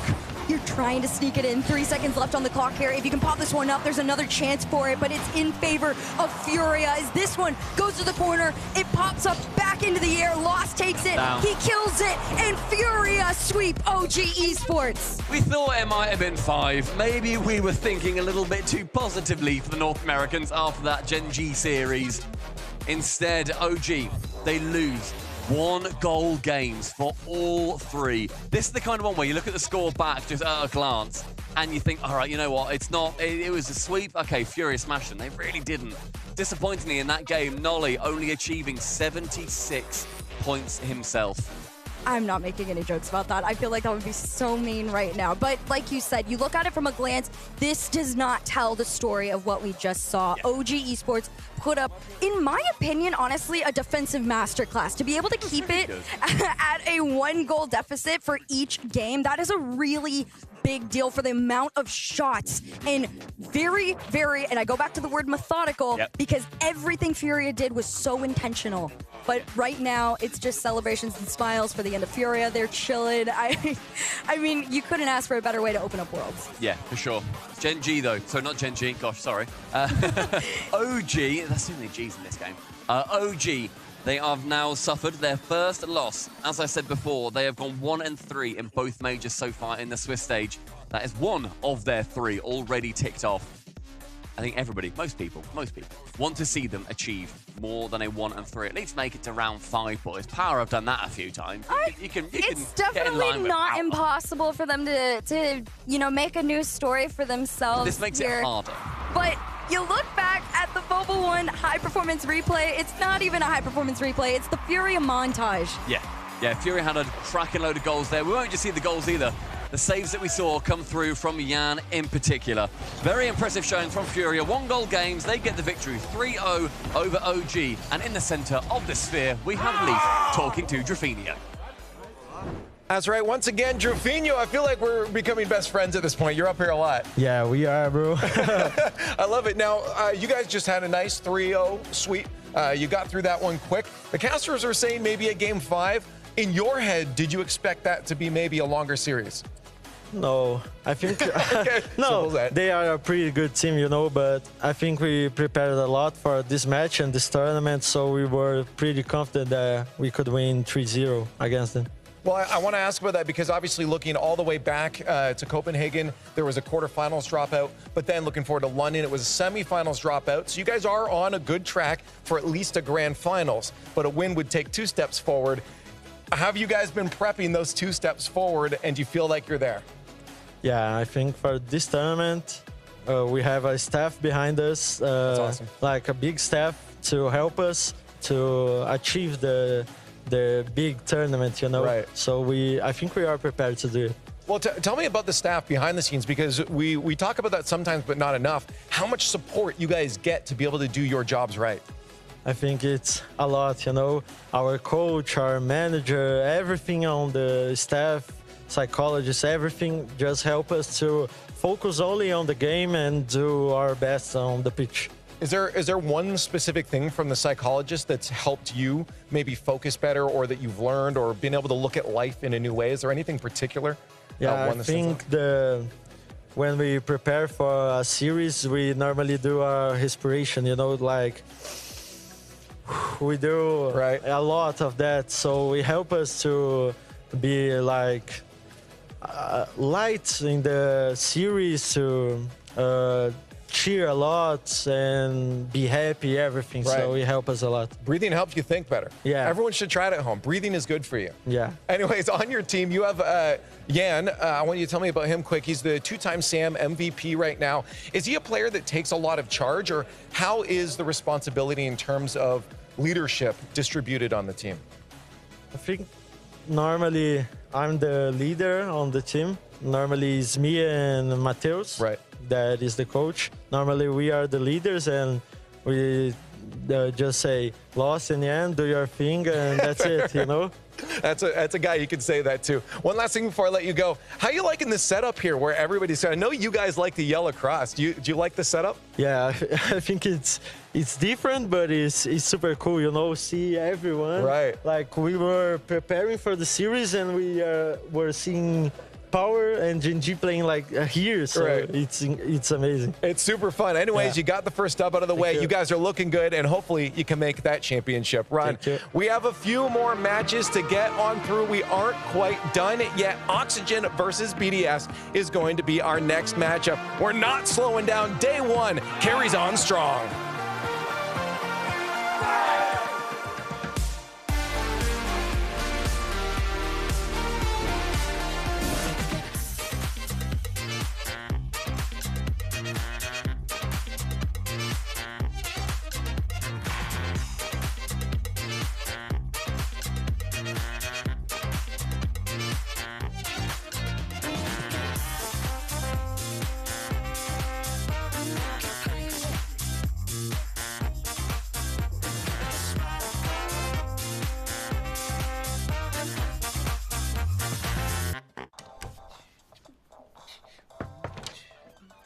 Hey, Flo.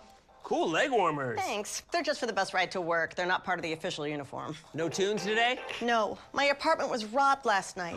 Took my cable-ready TV, VCR, portable cassette player. Yep, all the latest tech. If only Progressive had renter's insurance, like their home insurance. Then we could bundle our cars and get the same 24/7 protection. I think we just invented that. This is the best day ever. Well, I still got robbed. It's still a pretty good day. This is the opportunity, the dream that you set upon yourself. Here we go.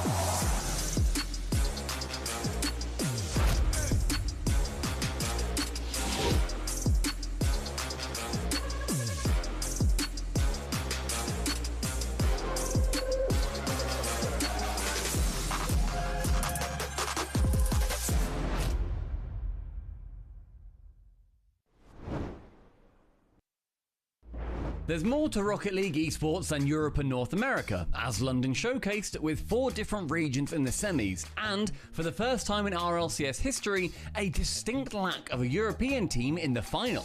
With 8 teams from our remaining regions looking more competitive than ever, let's see how they all made it. Sam's runaway lead as Furia go into Worlds a massive 52 points ahead of second seed Team Secret. Online, they won 3 of the 6 events across the season, but it's at the LANs where they really flourished. MC Long trying to set it up!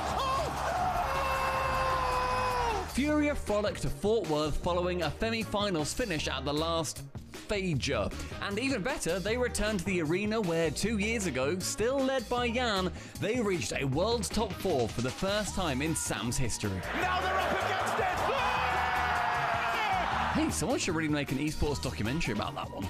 Anyway, second seed Secret pipped Complexity here by just 3 points. By all accounts, they weren't at their best in London, but they needed 2 wins to make Worlds, and that is exactly what they got. In comes KB1. It's a good shot. It might be in from offside. Their target this time round will be to survive the Swiss, thus joining Furia in their South American successes.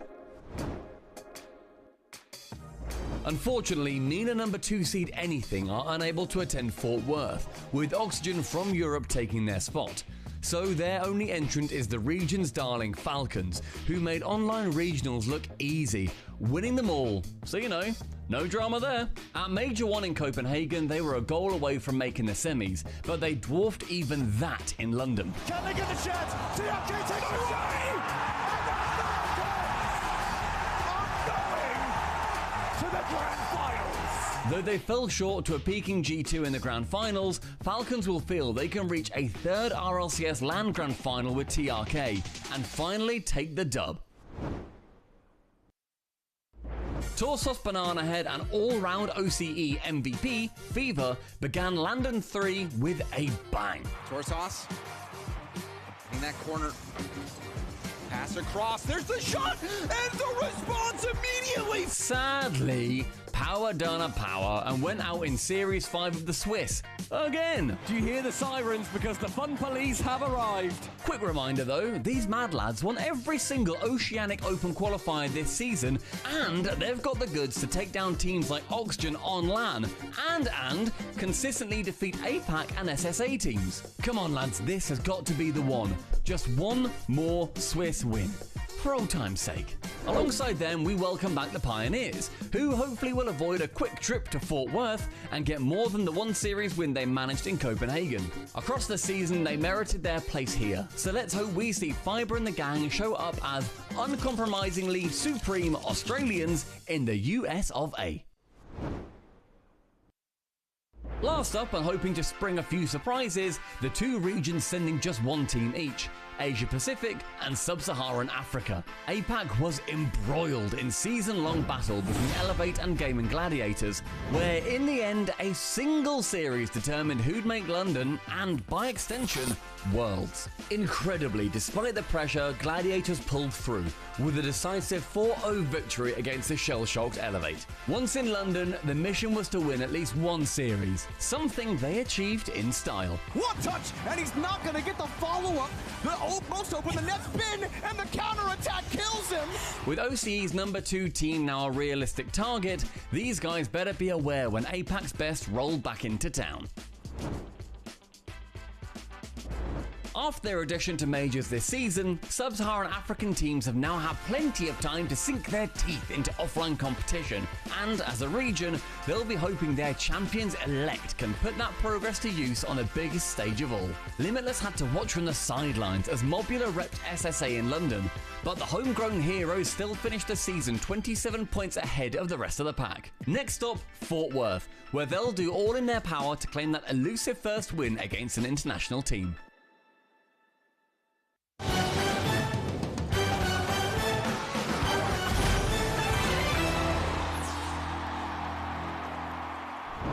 Two more matches left on the day as finally an upset. Gibbs said we would always have one, and today it was power over Gen G. At this point, you're starting to wonder how much of an upset it actually is. You know, I mean, Gen G on day one. What do they do, man? That was just domination. Obviously, Furia, they get the the job done versus OG. The offensive OG just hasn't been found in any of these majors or world championships yet.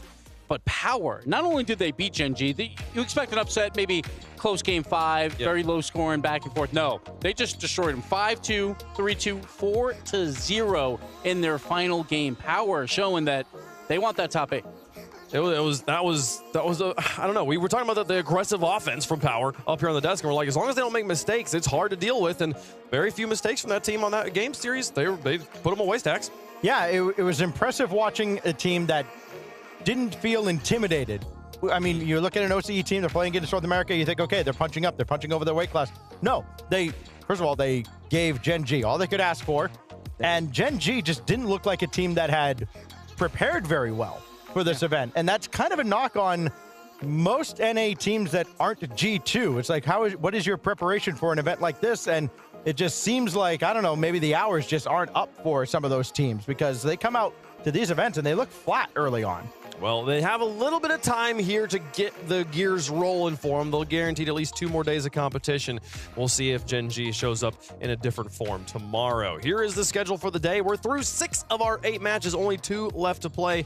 Karmine Corp versus Space Station coming up a little bit later on, but for now, let's start talking about an EU versus EU battle and talking about Oxygen in particular here, Bates. Nobody expected them to be here, especially Oxygen, up until about a few weeks ago. Yep, nobody expected them to be here because they weren't supposed to be here. They got blessed. They got absolutely favored because they went 2-3. They had the chance to make it themselves without any extra additional happenings occurring, and they couldn't get the job done in London. And now they're here going up against the BDS squad that's coming off of a LAN victory. It's gonna be tough for them. Well, let's introduce people to these squads here. We got Oxygen on one side, BDS on the other, the major reigning most recent event champions, LAN champions. That's the best way to put that one here. But let's talk about this Oxygen roster, because again, for people that only watch the World Championship, there you see some faces on here and you go, wait, that's Joyo and he's not on Moist. What's he doing over here? Tell us. Let's talk about these players here, Stacks.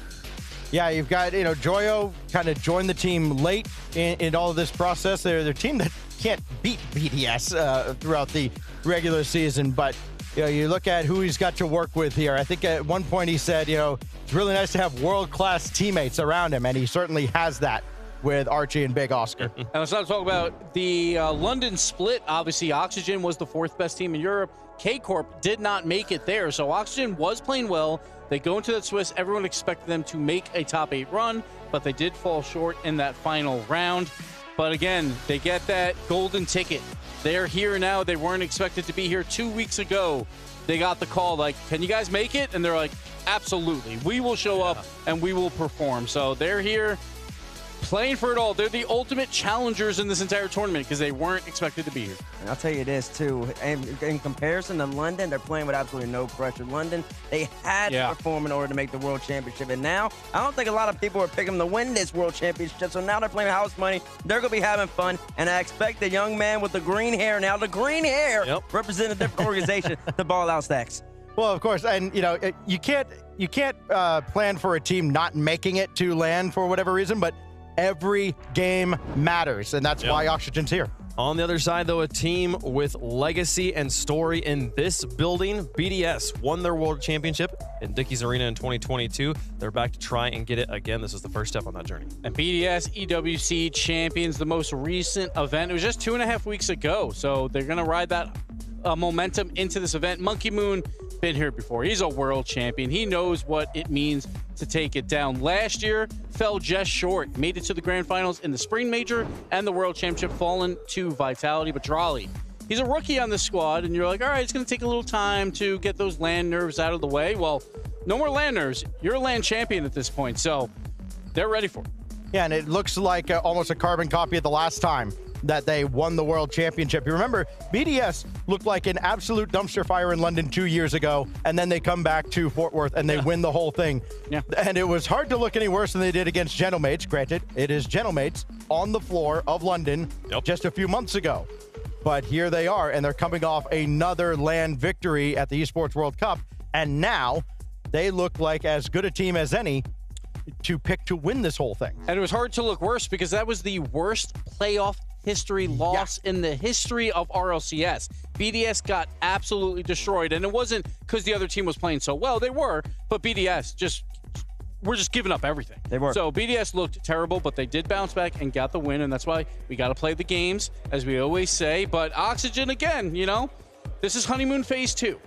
They get to just rejoin as a roster. It's like, oh, we have something to play for all of a sudden? Let's go out and have some fun. I mean, you know, thinking about this roster here, you got Drawley over there, who's still in his rookie season here, yes? Yep. And this is, you were talking about this earlier, Bates. The World Championship is a different level of emotion for these players. Like you can talk about the World Cups, you can talk about winning a major in London or in Copenhagen, you can talk about winning Dream Hacks or whatever, but like, they're all the same. They're all the same tournament. You're sitting behind a computer playing against the same sort of people, the same competitors in just different air-conditioned rooms, but this is the World Championship. Yes, Drawley has won a LAN. Winning a world championship or even just competing at a world championship is a different situation. It is a different situation, but he should be comfortable right here. I mean, he's playing with Monkey Moon, arguably the greatest player in the open era of Rocket League. He expects to be at least making the top 8 of World Championship. Early, he expects to be in the grand final because he's had 2 opportunities to do it, and he's done it both times. And this is the only regional matchup we'll have in this first round, so you have to bring up the head-to-heads, right? They've played each other a lot, obviously, online. Well, BDS, this season, 4-0 versus Oxygen. Last season, they were 2-0 versus Oxygen. In the history of these two organizations, Oxygen has never beaten BDS in the RLCS. They have beat them in like the grid back in the day or the field, but not in a mainline RLCS tournament. Oxygen has never beat them. BDS is 9-0 versus them. So BDS, the head-to-head is all theirs, but again, it's a different beast. We're at the World Championship. It's a different environment. Let's see how they battle. We'll see how they get into it. Monkey Moon here. We were talking about the, you know, how many world champions there are in the building here. Monkey Moon won his world championship alongside Seiko here 2 years ago. So he's got to do a muscle check. Nobody can see his muscle, though. He doesn't understand. The computer was just blocking it. I will say that this match was interesting, though. And I'll tell you why. Because we just watched the Gen G Power matchup, and I think Power, when they're on, they kind of play a little bit like Oxygen. Oxygen, they're on, they just want to play aggressive, kind of just all over the place offense, and when that works, that works. But then BDS is kind of along the same lines as Gen G. Methodical, consistent RL gameplay. And you saw Gen G get absolutely clapped earlier. Yeah. Is that going to happen to BDS? When it falls apart, it falls apart. And it fell apart for BDS in London when they had the worst loss ever. So we know Monkey Moon. When he's losing, he's going to lean back in that chair, big sigh. You know, he's not doing any muscle poses. But when he's winning, he's just sitting there and he is confident as ever. So BDS is going to ride that game one. We always say game one's very important, and it is. But for BDS, momentum's huge. Yeah, and people tend to forget just how incredible the story of Monkey Moon really is. Because remember, I think it was this calendar year, he was in an accident where he had like an injury to his hand. And you wouldn't know it by watching him play now. He's fully healed. He's overcome all of that. And BDS didn't really miss a step. Injury report. Right? Well, no, BDS didn't miss a step through all that. I mean, he has been a grinder. He has battled throughout this whole season. And, you know, I think that says a lot about the support system that the BDS organization has for their team as well. He is the through line of the BDS legacy in Rocket League. That when this team showed up in the open era back in RLCSX and dominated that tournament like we'd never seen a team dominate before. Of the players that were on that team, he's the only one still remaining here with BDS as they're trying to find another world championship. So we had an injury report. I'm going to bring a hair report up, obviously, because we've talked about this before. When you shave your head after you win something big, it's not good. Over Zero, Fairy Peak, Zen even. How do you But when Joyo is dyeing his hair, I think the vibes are there. I think the vibes are there for Oxygen, the green dye, you know, for the team. Okay. When he's got the dyed hair, he plays phenomenal Rocket League. So when was the last time he didn't have dyed hair? I think the last time we saw him, his hair was not dyed. I'm pretty sure. I'm almost certain. Or at least it wasn't green. It wasn't green. But he has played a couple tournaments without having his hair dyed. And he didn't go that far in those tournaments. That's all I'm saying. That's all I'm saying. Players still getting ready to go here, and I'm excited for this match for one reason in particular. That it is a domestic match. While yes, BDS has beaten Oxygen every single time they've played. Yeah, these two teams have played each other probably more times than any of the other matchups we've seen today. And there was one off-season event, League Play Online, you know, and all the French teams said no. We don't want to participate in these. We're just going to scrim. We're going to do our thing. Oxygen was like, no, we want the reps anyway. We're not going to the World Championship. At that point, they didn't think they would be here, and they dominated that league play. They took down all the rest of Europe. Does that matter? I don't know, because scrim results, I assume BDS is obviously competing very hard in those, but Oxygen at least had some games that mattered throughout that offseason. Chat, let us know who you think is going to win. Hashtag OXG for Oxygen, hashtag BDS for Team BDS, and we've been making picks up here on the desk. We'll continue to do so through the last 2 matches of the day. Stacks, obviously BDS is the favorite on paper. Is there anything in your brain or in your heart that's saying Oxygen's got a way to win this one? Not particularly, no. I think that because BDS has been so dominant against them throughout this whole season. I mean, yes, I know it's hard to beat a team 5 times in a row. I think that's what Torsos was saying earlier. Yeah. But no, I think that if you had to tell me to make a prediction, which I think that's what you're trying to do. Yeah, go for it. I'm going to take BDS because I think these 2 coaches are actually very, very good. I know Snasky's great. Got to back my triple trouble boy Cassio though. Yeah, okay. So I bring up the online league play. I'm reaching, obviously. We had a little bit of delay. I'm reaching for Oxygen here. I'm like, yeah, they did great there. Of course, there's the off-season event, or not off-season, but during this time off. And BDS goes out on land and wins it. BDS is that team. BDS is going to win this series as well. BDS is that team. BDS is going to win this series as well. Stack said no, not particularly. That's exactly what Oxygen's going to do. I think Oxygen's a good squad. I think BDS is a great squad. I'm going to go with BDS right here. Give it to me in 5, though. It's going to be a great interregional I match. also have BDS on this one for my prediction. The coin's been going with favorites all day. Can it find another one? It does. Comes up BDS for the coin here. Coin nose ball. That is a clean sweep. 6 predictions. Or 5 predictions. My brain added the coin here. The coin has its own graphic down there. I love that one. But chat feels pretty close to this one. Oxygen fans showing up here, hoping to find a way through. We'll see if they can do it, folks. Let's get into one more match on the day. We got 2 left for you guys. I hope you're ready for it. It's going to be a good time. Oxygen, they've been in this situation before. It's never quite gone their way. This is their time. Oxygen versus BDS for the World Championship. We've got world champions, we've got World Cup champions, and against a surprise green guest. I'm really excited for this match, guys. This is going to be a good one. Team BDS versus Oxygen.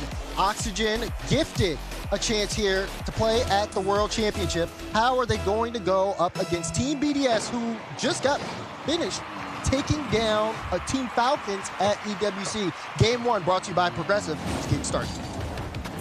This is already early offense for Team BDS, but Archie setting this up, dumps it deep, but Monkey Moon has the beat. Team BDS don't look too perturbed. He's gonna get the catch to slow down that midfield, so we'll see what Joyo can do with a full tank off the ceiling, got the dash, and gets away from a few members from the other side. A lot of people are going to be taking a look at Archie here specifically. He had a tough time getting started in the last LAN in London. Keep in mind there was a lot of pressure on him individually, but he is going to be the one that people have eyes on. Can he be able to just get things going individually, especially in the scoring department? Last time it took him all the way to round 4 of Swiss to get a first goal. Can he get one against BDS as Oski's trying to lead the charge? And Archie, call it when you see it. He picks up the first one for Oxygen. He's the wild card, but finally the ace up the sleeve. And what a beautiful setup from Oski. Backboard protected. Convergence from BDS to stop the push. But Oxygen unite for the first goal in game 1. And yes, Oxygen got, I guess, invited to be here, but they are underestimated. Can they earn one of those maybe last spots to go to playoffs? It all depends how much Team BDS are going to look in this first match. Yes, they're the favorites, but it is day 1. Well, BDS still have a chance to get going. Exotic air dribble bump, and Oski in a tough spot. Drawley the shot, and it does go in. BDS with a quick equalizer. Yes, a great response. First, it's the dribble towards the net. Drawley grabs the side boost, has Archie in his shadow. Doesn't matter. Oski just had no boost, and that was a shot very close range and very quick that he could not react to in time. That's the aggression you got to worry about. You got to stop BDS before they get to that goal line. Now Drawley with a full tank. Oski going to contest it off the ceiling, but who's going to follow up with that? It can't be Oski. Archie knows he's beat. Going to see what Monkey Moon does, running out of boost, trying to go from coast to coast. Now Archie is going to have to give it to Joyo.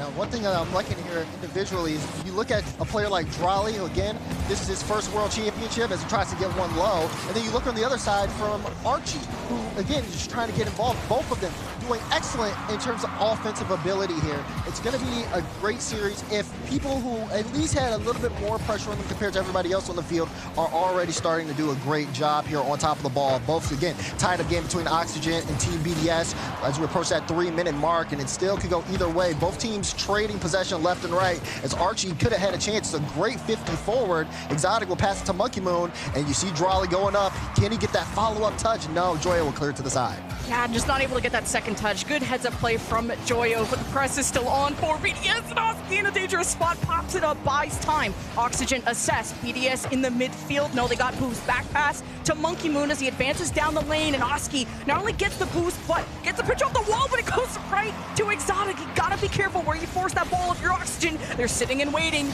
and Drolly, well, he will be pushed away. Yeah, I like what I saw out of him, though. Still just trying to use the mechanics. He got the flip reset into the 50. This time he's going to be all the way back. Look at that first touch. He's going to be able to get the follow-up here and tries to send it to the sidewall, but good read on Oski to be able to cut that one away in time.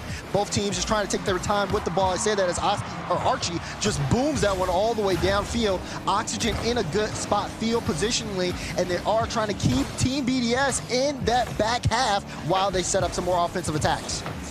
Yeah, we'll see how Oski and Joyo put on some aggression as Exotic is able to break through. Team BDS advance, and they got the boost to work this. Monkey Moon was on the side of the midfield, should have been able to close this and maybe keep the punch going. But this is Oxygen knocking on that door, still a lead 2v1. As now Oski searches for bumps in the net. Archie has time on the ball. Monkey Moon advances, and that's a good clear for BDS. Still, though, BDS not able to take too much control of the possession. And I do like that, what I'm seeing here out of Oski. Just staying in control of the play on and off the ball. He's done a great job of just being able to be a little bit of an enforcer when need be. Low 50 from him, and then another 50 taken out too. And you see Archie just so quick to get to that. Oxygen still keeping BDS stuck in their own half. And Charlie's like bullying people in the corner, trying to disallow some of these boosts, and great defense from BDS as Exotic tries to get this out. Joyo will stall the midfield. Monkey Moon layers that over 1 minute left. Oxygen's defense will be summoned as Drolly tries to get this to Exotic. A lot of traffic for Exotic to deal with. Has the backflip to get this away from Oski. Now Oxygen lost possession, and can they get some boost going? They can. But how do they take the ball back? I mean, it's been tough too, especially when you see Oski with these low boost challenges. He's been still in this orange half, low boost, keeping the ball in play, and either trying to deny boost or just get a bump, something to throw BDS off. Now we finally see BDS with some offensive possession, but how long is it going to last? They have not been able to hold on to the ball, and they can't pass to each other because Oxygen have cut it out every single time. At least BDS are 15 towards each other, so they're not making this easy for Oxygen. Depending on how this challenge from Joyo goes, the ball goes above, but right to Oski, forcing Drolly to make a save. And they can't even put the push on the midfield. There's always a 50 from Archie coming in. He's able to steal the boost. Oxygen have all the resources in the world. Hand up, Drolly there first. The ball could remain up. Here's Exotic. Oski was on it first. Archie with a shot close. We go to OT game 1. And Archie has been putting on plentiful shots here, just really trying to thin out the defense of Team BDS. Demo on the play here, and we may see something there. Pass to Joyo. Joyo just can't wrap around it, but almost got a follow-up touch. Good 50 from Drolly. BDS needed that, as Archie's shot not going to be good enough. And ball will get sent back to the midfield. BDS, though, the counterattacks have not been consistent possession. They've been able to get strong clearances, get the ball out, but they cannot maintain offensive pressure. That really makes Oxygen's defense feel like they're trapped or stuck. Oxygen have done a great job passing to each other and moving the ball around the field. Yeah, Exotic pushed up too far when Monkey Moon had a good setup off the corner, so Team BDS gotta have that trust, gotta have offensive options. The demo. And Oxygen, well, they're low on boost, but they got the demo, so they're able to at least get out of their own end. They need to make space, and Team BDS don't look too threatened here in this overtime. Drolly's able to dribble this towards the backboard, trying to play the 50 against Archie. Monkey Moon goes for a shot. Oski reads it well. Exotic there, and that's an open net. It's in. Team BDS overcommitted. That's OT for Oxygen. And well done from Oxygen from that low boost 50 from Oski, and Archie clear follow-up to send it all the way down the field. What resilience. Oxygen eSports, great start here to the series, taking game 1 in OT. Just really safe plays out of Oxygen, not taking as many risks as I felt like BDS did. I think BDS are used to outscoring so many of their opponents by a lot, and now kind of facing a challenge against Oxygen, an unexpected one. And you look at the scores, like Drawley's doing everything on defense, and Team BDS have been trying and haven't been able to score, so now they send all 3 on OT, and that one moment where you thought that BDS were dominating OT, the one moment they slipped up is the knife that Oxygen found in their back. Absolutely. As we take a look at the Mobile One high performance replay, again, this play here, what a read there from Archie to send it all the way downfield. And again, a great start here for Oxygen eSports. Just very well done. As we see a player like Archie start off hot so early. This could mean big things for Oxygen for the rest of the series. Team BDS playing defense in the back for so long could come back to hurt them. They really got to figure that out and get out and start playing more offense. I'm okay with like a heavy defense team as long as it leads to a counterattack. If they want to play reactive, but you can't just sit there forever, as you said. Yeah, and it also felt like they were overheating a little bit too when they were on the offense, which ended up leading to that goal. So yeah, you're absolutely right. But, you know, we were here yesterday and I saw Oxygen scrimming late. They know there's a lot of expectations on them as a team that, you know, quote, didn't earn it, but they were invited here, and that's, you got to respect it. They've been to a major. Yes, they didn't show up, but this is the World Championship where everyone is nervous. Oxygen were scrimming late. Joyo dyed his hair green. He knows he has to represent that banner. He got rid of that bandana that he's so well known for, and this is now Oxygen Joyo. Yeah, you can definitely tell. And I mean, again, Gibbs had said it on the desk. It feels like it brings the vibes almost. Yeah. I definitely do agree with that too. Oxygen do really seem like, from what I've seen just from them walking around, just so much more happier and uplifted. It does feel like a completely different tone compared to how they were in London, where again, it was a must perform to get to this stage. Now they're here. They know they're playing with house money and they're just trying to do the best they can. And I mean, like we said, great start, so much offense out of them in game 1. Now the question is, can they keep it up? It's a bit of an overheat, I think, from both sides. It's just in that game 1 of just have, this is where we set the tone. Right. Where I felt like BDS were trying to really be aggressive and just absolutely send it cars to the wall. But then as soon as that 50 is lost, as soon as they get beat by Oxygen, then you put a lot of pressure on that third man from BDS, where again, Drawley made consistent saves. That's why he had the highest score, I believe. But I don't think they could rely on that. I'd like to see a cleaner offense out of BDS, one that they're obviously known for, but it comes from trust and it comes from just being comfortable on day 1. Forbidden Temple is the stage. Here we go. Game number 2. Do we see Team BDS start to change the direction of this series? Or will Oxygen just keep on heating up? Yeah, Exotic, having no boost, got overwhelmed already, but he's got the assist of a second man. Now Monkey Moon assists the 50. Joyo breaks through, taking it high, as Exotic will slow it down. Joyo could play this ball closer, but at least he can rely on Oski, and this just bounces in through everybody. Those challenges from Oski have been so good over the course of the series. He's third man in this play and just so quick to cut the ball away from Drawley. And then, of course, the defense not expecting it. They can't get a read on the play. First goal to Oxygen. Especially when there's a double commit, 2 people are looking high, and also there's communication. A bounce like that is a little iffy, especially that close. First goal again for Oxygen. Now their defense will be tested. And look, Exotic and Monkey Moon just full send it. That's how they got scored on, just the third man being so extended too. Team BDS are sending house in order to score on Oxygen, and they still get nothing. Yeah, they're trying to pressure them. You can tell, again, just sending everybody forward, seeing if they can get Oxygen in their back foot. But Oxygen, they don't know that Oxygen are just doing so well playing on low boost. And even, again, I keep saying Oski's name because he's been the one who stands out the most, at least in that first game. It's going to be really hard to stop them and try to boost off them and make them feel uncomfortable if they're already playing on low boost anyways. Team BDS, still, if they're going to send the house, they need to make sure to hit their mark on the shots. All right, BDS are playing defense, good backboard, and now we're trying to carve their way through that midfield. It's Monkey Moon to Drawley against Oski, just trying to bully their way through. BDS aren't really getting the space they're hoping to fight for. Now Monkey Moon gets the follow-up touch, as now you feed this ball to Oxygen. You play reactive, and BDS just stalling out the ball, but again, not always winning those 50s. This does come out to Drawley and Monkey Moon, who can now take a shot, and only one in net, and it goes through. There you go. We talk about hitting the mark. Monkey Moon, his shooting has always been impeccable. You give him a free shot like that, it's always going to be a tough save. Bar down and off the hood of Oski's car. Once again, Oxygen starts first. Team BDS come right back with an equalizer. Oh, this is the ball for Monkey Moon against one in net. Puts it off to the side. Now Oxygen is a midfield for BDS. Early pressure. That's a situation they're used to being in, as Monkey Moon tries to bump in the net. The gaps, the weakness exposed, the BDS up again.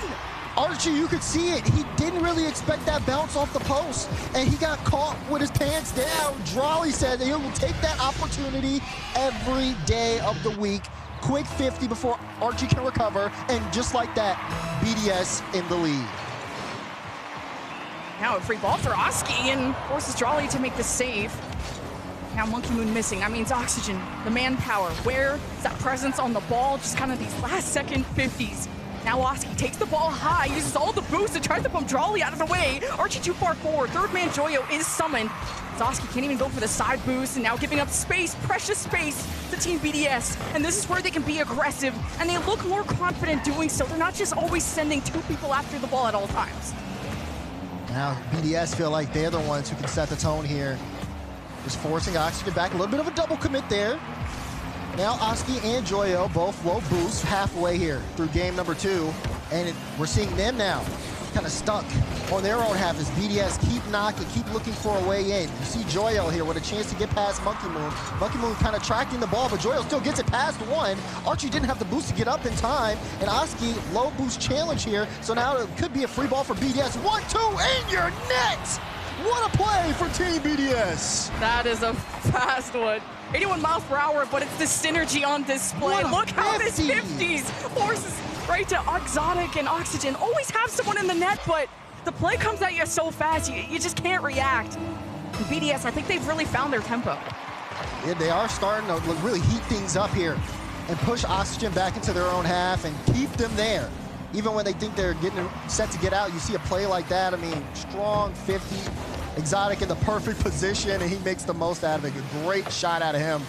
As Exotic always been a strong performer here in these LAN environments, and we just continue to see him elevate. Okay, less than 2 minutes. A decent enough lead. Joyo, low 50 boost. Archie's got a full tank. He's got to do something with his light tip, but to who? Archie's now trying to use all his boost to follow it up. Oxygen just fumbling and now have no resources to keep up this momentum. A chance for Drawley to creep through. Archie's been that third man who's forced to make these saves. But if it's a one-on-one, Archie won't make that save. But if Team BDS get the ball rolling, it is hard to stop that avalanche. Oh, great first touch from Joyo, but not too much he could do there. BDS quick to stop him before it turns into a counterattack. You can see, again, Oxygen trying to pass out, but Team BDS just privy to it. They're there to cut it off every step of the way. And Archie, that ball gets way away from him. There'll be a clean touch there from Exotic. Final minute here, Oxygen have to go. You see Archie downfield, taking boosts, looking for bumps on Monkey Moon. They're trying to see if they can get some disruption here. Will it be enough to come up with a goal? Exotic says no way as he carries it all the way down to midfield again. Yeah, BDS had people on all sides and still lost possession, and then gets turned around on them, and now Oxygen are within one. You see Drawley here, he's trying to turn back and he just can't reach the ball in time, thinks it's going in, the bounce out goes straight to Joyo, and it's an open net. 45 seconds to go here. There is still a chance for Oxygen to turn this one around. BDS cannot let this slip out of their fingers. This is the first slip-up we've seen from Team BDS. Can Oxygen really put salt in the wound? It's up to Archie if he could find that bounce off the corner. And now all of Oxygen are compact in that corner, so that means they just can't lose the ball. Oxygen can't afford to give up another goal. Now Exotic with a full tank. Archie still loses this, even with time on the ball. Drawley to Exotic, it's open! Team BDS up by 2. I mean, it's a great initial 50 to set it up. And that one just really gets away from Joyo. He's trying to see if he can get that follow-up touch, and just not able to. He's last back. BDS take advantage of the open look, and just like that, they've regained their 2-goal lead as they are smooth sailing to try to tie this series here. 20 seconds for Oxygen to make the move. But BDS will tie this series. It's knocks down to Joyo. Drawley just really playing passive, playing like he respects the other team and just waiting to see what they do. Oxygen collide in the air.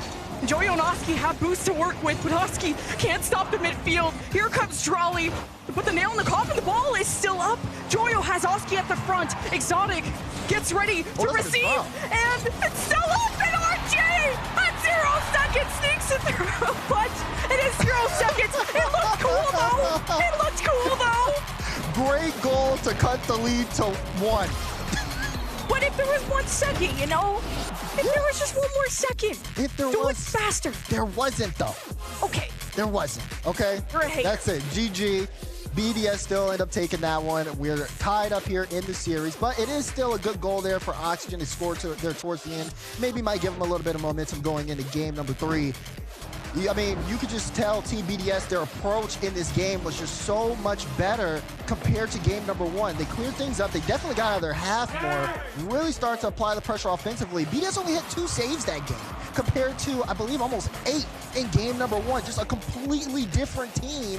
And every mistake Oxygen made, BDS was able to capitalize. Oxygen are trying to find these lapses within Team BDS, but now BDS are accelerating. And I don't mean just speed, I mean momentum. Like, the passes are clean. One of the goals was like 90 miles an hour. And Team BDS are finding those passes. And they're low. They would be easy to save, but if Oxygen can't keep up, Team BDS are gonna run them over. And Oxygen can't spot these mistakes, if there really is any at all. And that's why I was like, okay, they're starting to find that footing at that last goal, but then they didn't get that 1 second they needed to maybe make something work on kickoff. And then plus BDS just look a lot more comfortable anyways. Yeah. It just feels like, you know, they're much more privy to taking challenges. They're able to read the field a little bit more. They're not playing the game from their own half, and they do figure out, okay, now we know what it takes to get past Oxygen. Let's just stay on the ball and maybe just play the low 50. Monkey Move, you didn't have to do it like that. It was off the kickoff like that.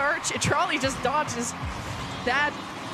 Oh, he got Joyo jumping. 2-1-2, and once you jump, you're committed, so. Did they catch him nervous, or what? I think again, it's just, that's just a great play individually there for Monkey Moon. It's a good start here for Team BDS. Now, again, they're keeping up that momentum, especially from the last game. You know, you have, even with that late goal, the Team BDS still in the front offensively. Now, it really is kind of up to Oxygen here, because now it just feels like BDS is just very, very comfortable. Monkey Mo going downfield, already got 1 demo, looking for 2, draw. He just has to roll it in the net, and he does. BDS back-to-back goals. BDS painting the town right on that one. It's a 3-on-1. Look at Monkey Mo, he's chasing Archie. Archie's all the way on top of the net, can't drop down in time. There's all 3 of BDS running at the net. That is terrifying. That is a scary sight. When I said they were going to get bulldozed, I didn't mean literally. That was literally. I think they took it literally. Now Archie's demoed it. When it rains, it pours. Another one for BDS. Another one for Monkey Moon here. Well, he assisted that first one, but look at this again. Oski in a tough spot.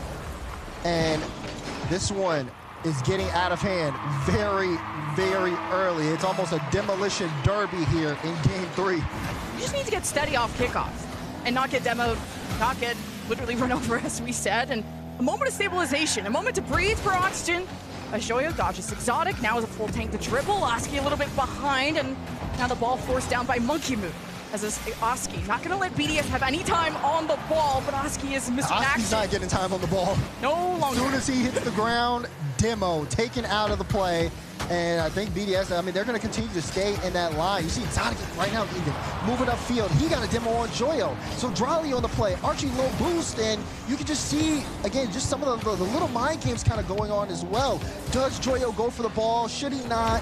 Is it going to be another low 50? And then you got to watch out for shots like that. Full control of the game by Team BDS right now. Oxygen are missing some of these challenges too, which is great awareness from Team BDS. So Oxygen just drive up the ceiling. That puts you out of the play for a few seconds. And that's where you could have these 3-on-1 scenarios for Team BDS. 3-0 with barely any time gone by. As Archie is careful where he brings that ball, and Team BDS are now stealing boost. Oxygen running on fumes. Stabilization may be gone for Oxygen. They have some space to work with. Oski can't even get the corner, so he may have to leave it play. We'll see if Joyo can slow this down, and he can.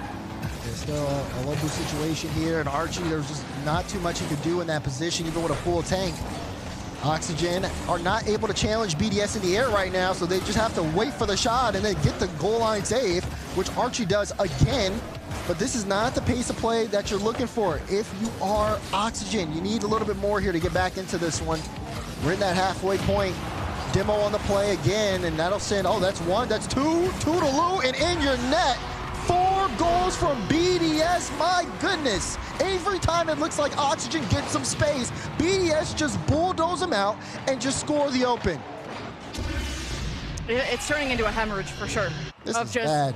BDS winning the 50s, now going for demos. Usually BDS are a team that like to slow the play down and force fast teams to play at their level. And now they're realizing Oxygen are a bit panicky, a bit scared, and that BDS truly are starting to believe, if not already, that they are the better team. So now they can pick up the pace of play, and now Oxygen look panicky trying to keep up with that, which forces missed challenges and Archie to be alone in the net. And now a bit of press coming out of Oxygen, but what else? Yeah, I mean, what it really kind of comes down to, again, it is a bit of the demos, and then it comes down to also BDS consistently controlling the ball in the air when they get the opportunity to. Oxygen have been solo boost, and they get demo constantly, so they're constantly repositioned, and they can never get a strong footing, so it's just a lot of reactionary time, taking their time, trying to see what BDS are doing, because they can't get consistent challenges like they did in Game 1.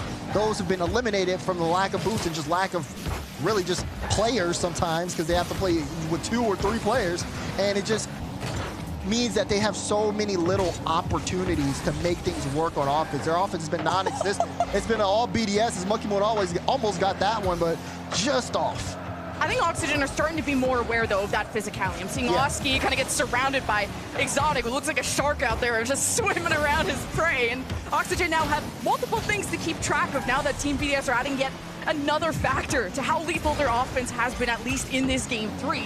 Less than 90 seconds, and Oxygen are meeting 50 to 50, but not necessarily generating any threat. If anything, Oski's gonna chase them to death, and that opens it up for Monkey Moon. Monkey Moon had no boost on this entire play. Look, he tries to get the corner. He's still at 0. He got a 12 here, but again, it was Exotic with the threat of the demo. It leaves up just enough of a lane for Monkey Moon. He knows he doesn't want to play it low. He has to go for a flick somewhere to the right, and he lands it perfectly.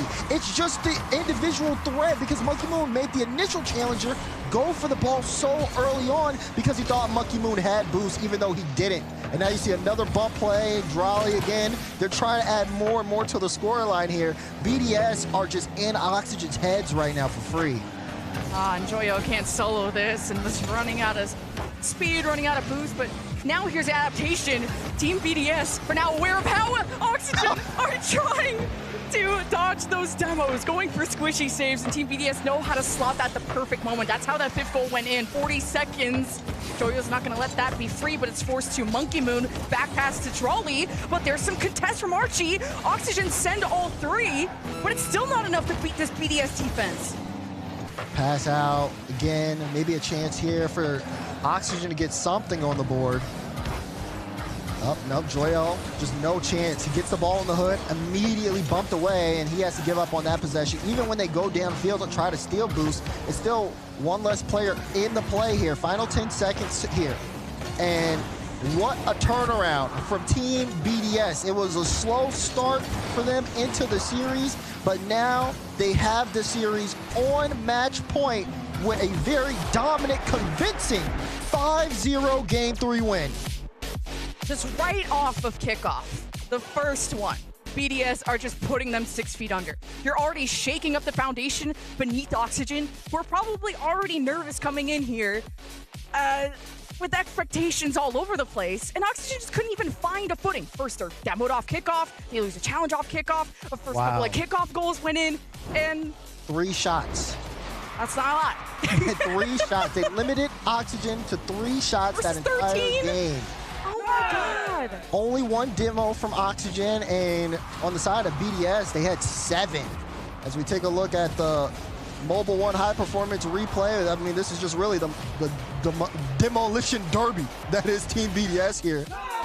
As, my goodness, what a performance. And especially, I mean, you got to give credit to Drolly here. He shot 3 for 3 that game, and he's a rookie here on the World Championship stage. Of course, yes, he didn't win the prior LAN coming into the World Championship, so he does have that experience. But man, first series of Worlds to be doing what he is doing, definitely something to note.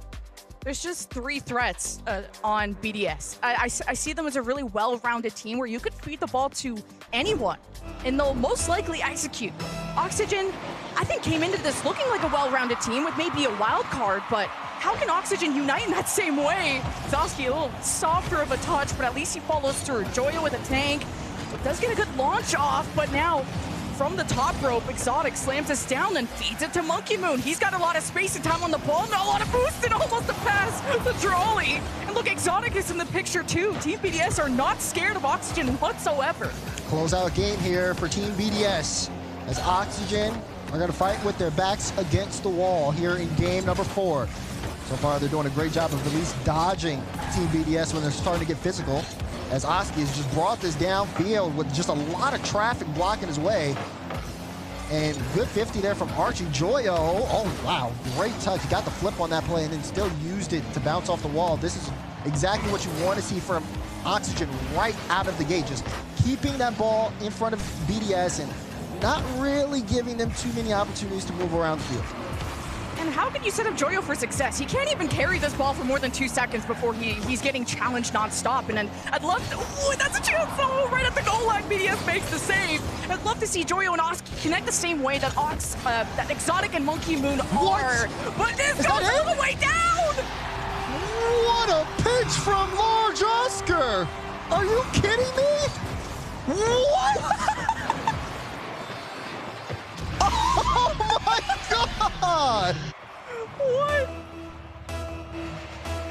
Okay. I don't even think he was expecting that. He's like, I'm just trying to save it, man.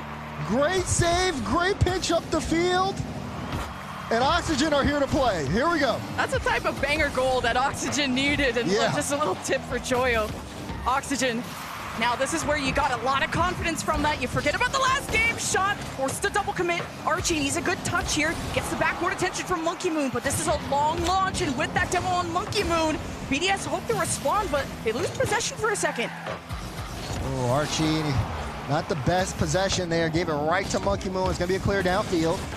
Now Oxygen have to play a little bit of defense. You're starting to see the speed kind of catch up here on BDS, even though it was a great goal to start us off. Again, Oxygen cannot let their foot off the gas. That was a good beat there, though, from Archie over Monkey Moon, but the shot just wasn't on target. Now you have Drawley with a strong clearance downfield, and Monkey Moon just up so early to try to see if he can get a double on the play.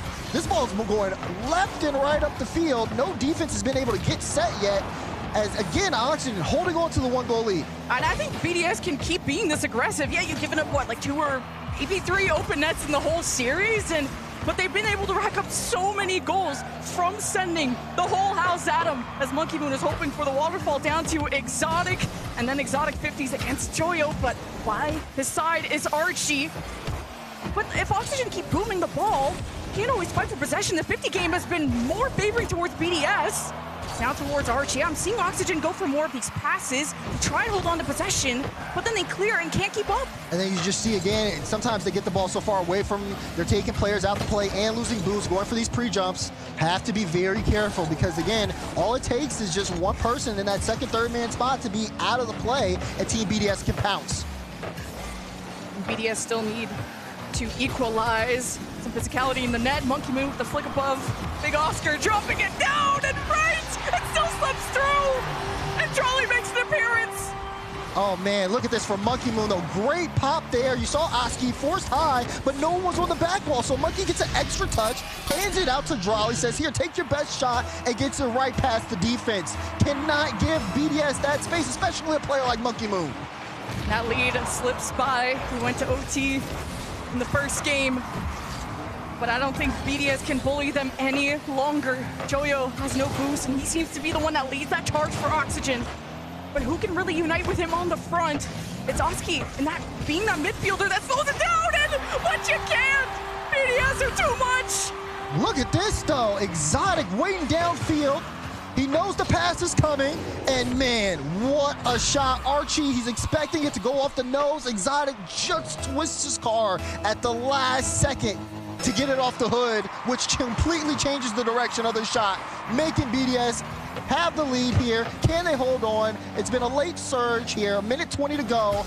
Oxygen, they've got to get things together, but is there enough time? I'd like to see Oxygen be able to lock down BDS in their own half, but BDS always seems to find a way to sneak through, and he can't just let the ball land like that. That is dangerous for Oxygen.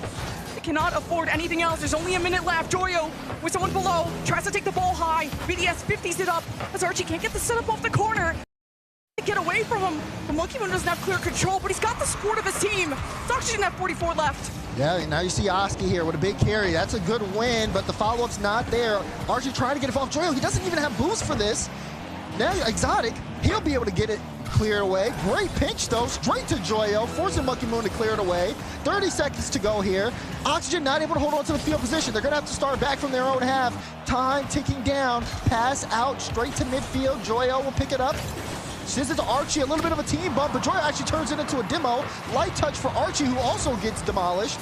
Team BDS, though, doing a great job. Huge 50 win as we hit that final 10 seconds. This Oxygen are trying to make BDS uncomfortable with these demos, but it's not working out. BDS will match blow for blow, punch for punch, and have knocked out Oxygen cold. But at least Oxygen showed signs of life. The ball is still up, though. Archie's got full boost. He's trying to get it up. Archie just hands it to Monkey Moon. Joyo can't keep it going. BDS 3-1. 3-1 victory from BDS to start the Swiss stage here at the RLCS World Championship. It was a bit of a slowish start, very sluggish out of them. A lot of defense being played, but my goodness, they turned it around, took control of the series, forced Oxygen on the back end, and then when it came down to it, I mean, they handled business and closed out the series. Definitely big performance there out of Monkey Moon, even Drawley. He had his shining moments, and Exotic played absolutely phenomenal too. Again, just as a full, well-rounded team, like you said, BDS, I mean, they showed up. Everyone from BDS showed up. Drawley, very consistent defense, offense, everything. They could feed the ball to whoever. That's what's so dangerous about BDS. They have so many offensive options, and you can't make them uncomfortable with demos, outnumbering them, whatever. Their 50 game is so strong, but can BDS really rival some of the top 4 teams that we have here? Can BDS still be considered top 4? Yes, they won EWC, but everyone is showing up to Worlds. Right, everyone is showing up. Is this a good win by their standards? Yeah. That's a big question. Then, of course, on the other side for Oxygen, how do they bounce back after this? Of course, we saw moments of brilliance from them. It does feel like, you know, they kind of understand their flow against the top teams, and they know what they can do offensively. It's just, again, a little bit of struggles finishing, unless you're talking about that one. Yeah. That pinch was insane. That was fun. I think Oxygen just need more options off ball. What can they do off ball? Stealing boost, that was Team BDS. Oxygen ran on fumes. They were trying to match demos, not as much as BDS, but yeah, Oxygen didn't have a lot of options. Well, that's enough of Oxygen. Let's talk to BDS. Leaf is standing by. That's right. We got one of the rookies of the year right now, Drawley. Congratulations on the win. Thank you. You were just talking to me just before the camera came to us that it was one of the hardest matchups you guys probably could have got. Talk to me about why you were thinking that. Because Oxygen is a very good team. At first, we were supposed to play C2 Mina, right? But we ended up playing them because they couldn't play. And I think they easily could have qualified for Worlds if they had the same team split one. They're just a very good team. But then you said it was a relief that you beat them. Yeah, that's a load off your chest, right? Yeah. I mean, beating a team like them in the first, you're not supposed to play a team that good in the first series, you know. So beating them, like, it's really rewarding because it gets you ready and fired up for the rest of the tournament. Sure. Well, let's walk through the series a little bit too, because they came in swinging and they took that game 1. Were you guys worried at all? You're like, uh-oh, they might finally have our number? No, because those 2 goals were easily avoidable. I think we kind of got unlucky, and Exotic also had a headset problem, apparently. Oh, okay. So once that fixed, is that what the difference was going forward? Because you guys exploded in those games afterwards. I mean, I think the result would have been the same either way, but yeah, I think would have been the same. That's fair. Now, after coming off your win just previous to this in EWC, does that ever go to the back of your head and think, oh, we have to now deliver the same performance at the next tournament we're playing at? Because I know for me, that would kind of bother me at the back of my head. Or does it motivate you? No, it doesn't bother us. I mean, on the contrary, we're actually like motivated. We know we can win this because we already won that, you know? That's how it works. That's very true. Not how my brain works, but I'm glad yours does. You're the competitor. Just overall, now that you have Oxygen out of the way, before I let you go, are there any other teams that maybe you have on your radar that you're hoping to maybe avoid or get out of the way early? No, I don't want to avoid anybody, but I'd like to play G2 because it would be it would be a nice game. And we already lost to them. I want my revenge.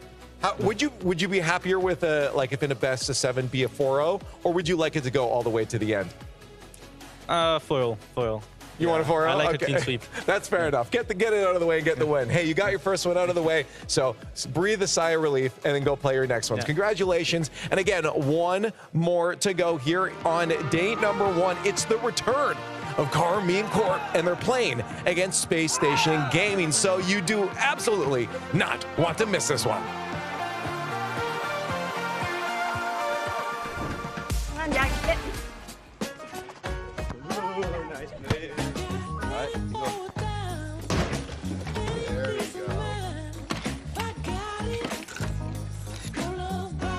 So cute.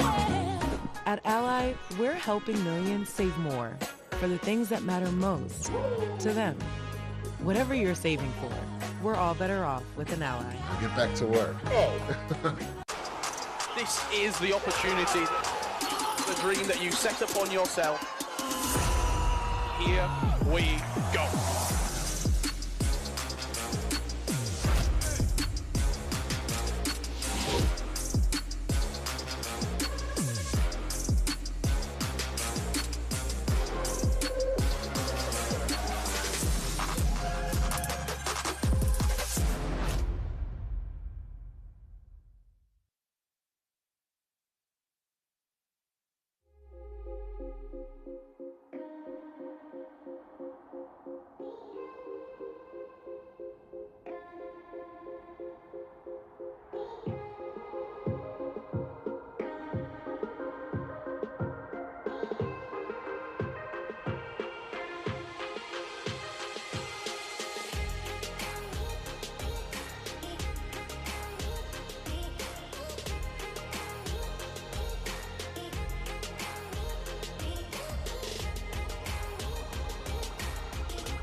Another series down, another team crowned a winner, going through into that 1-0 round, but sending a loser through to the 0-1. We are now here, finally, at our final series of the day.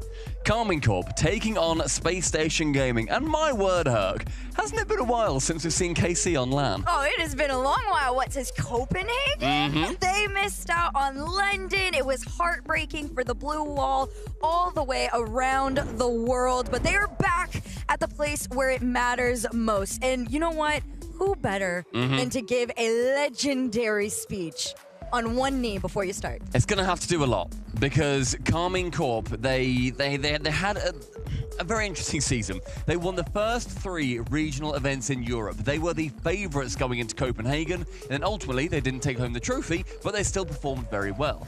As soon as then it gets into the Major 2 qualifiers, they fall apart. They don't make it through SUR in open qualifiers. They fail to qualify for an event. It's complete turmoil in the Karmine Corp camp.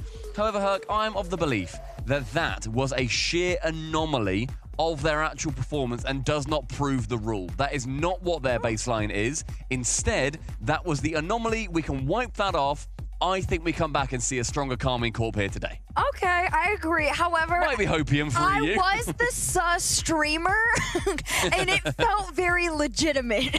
But however, I do think SUH to Karmine Corp is almost like power to Genji. But that's enough about them. We gotta talk about the guys in green over here. The New Jerseys, the Texas vibes. Like is it like there. duck hunting? Yes, it's orange and everything. This is the most peak Texas hunter vibe you could possibly get. I love it so much. I cannot wait for that. I can see the jerseys in person and they look great. They're a choice. I'm going to say it. Tell me you're not from Texas without telling me. I think you can tell from my accent. But no, they're a choice. I'm going to leave it there. PlayStation Gaming, I love that they've come out with something a little bit different for the World Championship, and they have been a much more consistent team than Karmine Corp ultimately. I think SSG, they didn't make the Copenhagen Major, so they have not played KC this entire season because they only went to London, and of course KC did not go to London. So they've not had a chance to face off against this team yet, but they have been much more consistent. They have made it through to these events. They've only really lost to G2 or Gen G, and then they had that one loss versus OG when they got to the Major. So not too bad, realistically, I would say. PlayStation Gaming, I've put them down in a prediction contest as the winners of this series, though. Really? I think they are a stronger team. Okay, so I went the other way. I felt like KC comes out on top. We're going to see what you guys think. Go ahead and vote in chat now. This one all thanks to our lovely sponsor, Progressive. And, well, while you guys are trying to figure yourselves out, we're going to try and figure ourselves out. I want KC on this one. I do believe in the SSG consistency. I agree with you on that they've gotten better and better as time goes by. However, KC have had what probably is all the time in the world to them to get it together. Much longer than they ever would have wanted. Like, they had the entirety of the Major. It's been a decent time since that Major as well. Good couple of months. So they've had a lot of time to be able to think. And thinking is what KC will have down at Ferra. Is going to be theory crafting. And they would have thought of this moment every single day leading up to it from the moment that they didn't qualify for London. This was the next event. They did not go to the eSports World Cup. They're here now, and you see what it means to Vatira as well. They are taking deep breaths because suddenly they are back on LAN, and it is very, very real. Bro whipped out the towel. We've got the meditation going on, and I did... yesterday, I got to do a special piece of content that you guys will be seeing later on this week with KC and OG. And I talked to KC again about how much being back means to them. Yeah. And oh my gosh, did Vatira and Atao just sound like poets when they talked about being back here and how much it's meant to them. And I mean, it means just as much to the Blue Wall. They're still out there rooting for them. 63% to 37 for SSG. But now, we've talked about the numbers, we've talked about their past, but here is where they write their future. Karmine Corp take on SSG. I have SSG. Herc, she has got Karmine Corp. A little old switch around for the EU and the NA sides of things. But here in Texas, only one side is going to be victorious, and the Blue Wall have got a lot to prove. Yes, they do. Last series of day one here at the Rocket League World Championship, presented by Progressive, and honestly, couldn't think of a better way to close the day out. Let's get into it. It's going to be very interesting to see what words Ferra said to his team, see what we're going to actually see out of them. How much will they change? How much will they know was just down to an iffy couple of weeks? Was it something personal we don't know about? Lots of questions. It's PlayStation Gaming wanting to put forward a lot of exclamation marks to battle them. Yeah, there's a lot.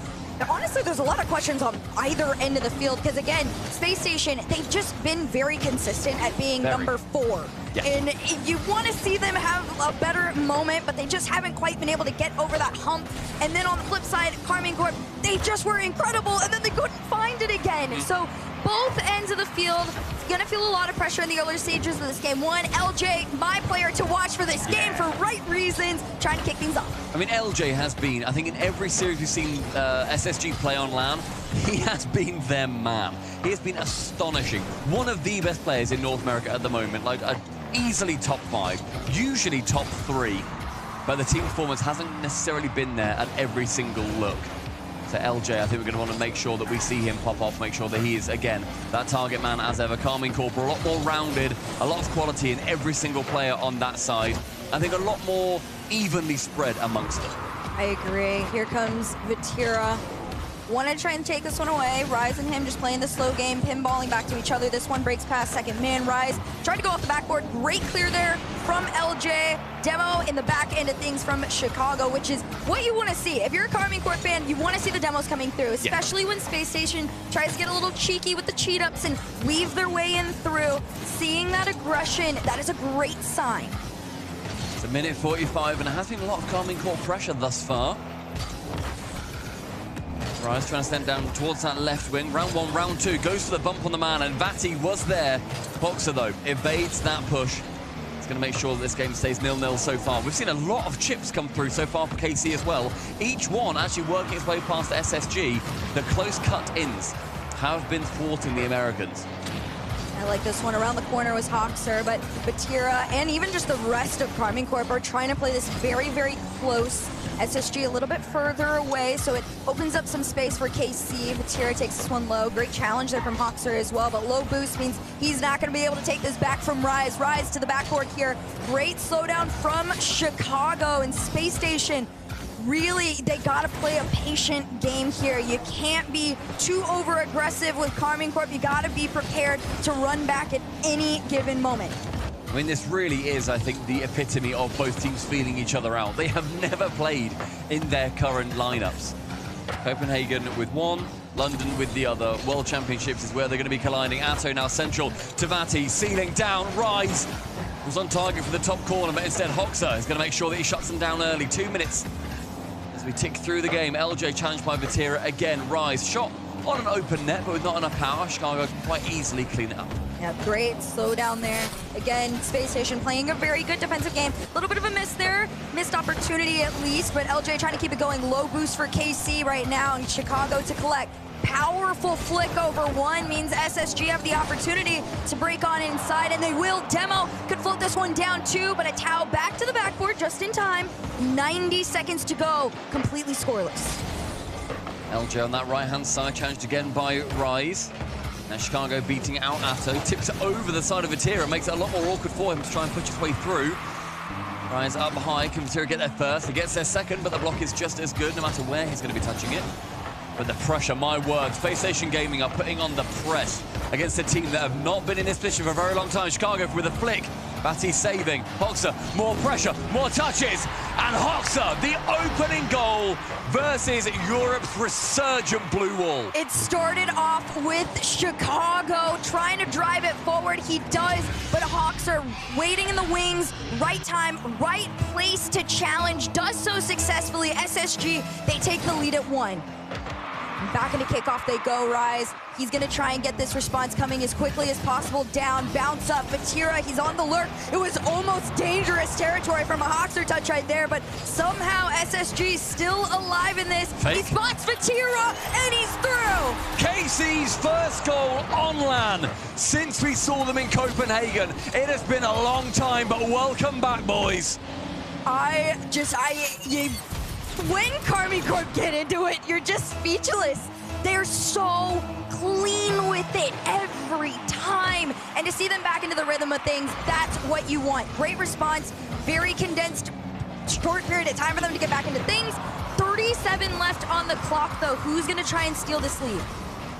A steal it will be, because these two teams have been utterly even right up to this point. Hoxer from his back whilst working past Vatira, but a strong challenge. That is what he's been known for. So frequently, those strong challenges, going for a low 50, maintaining that control. We've seen Gentlemates do it fantastically in Europe as well.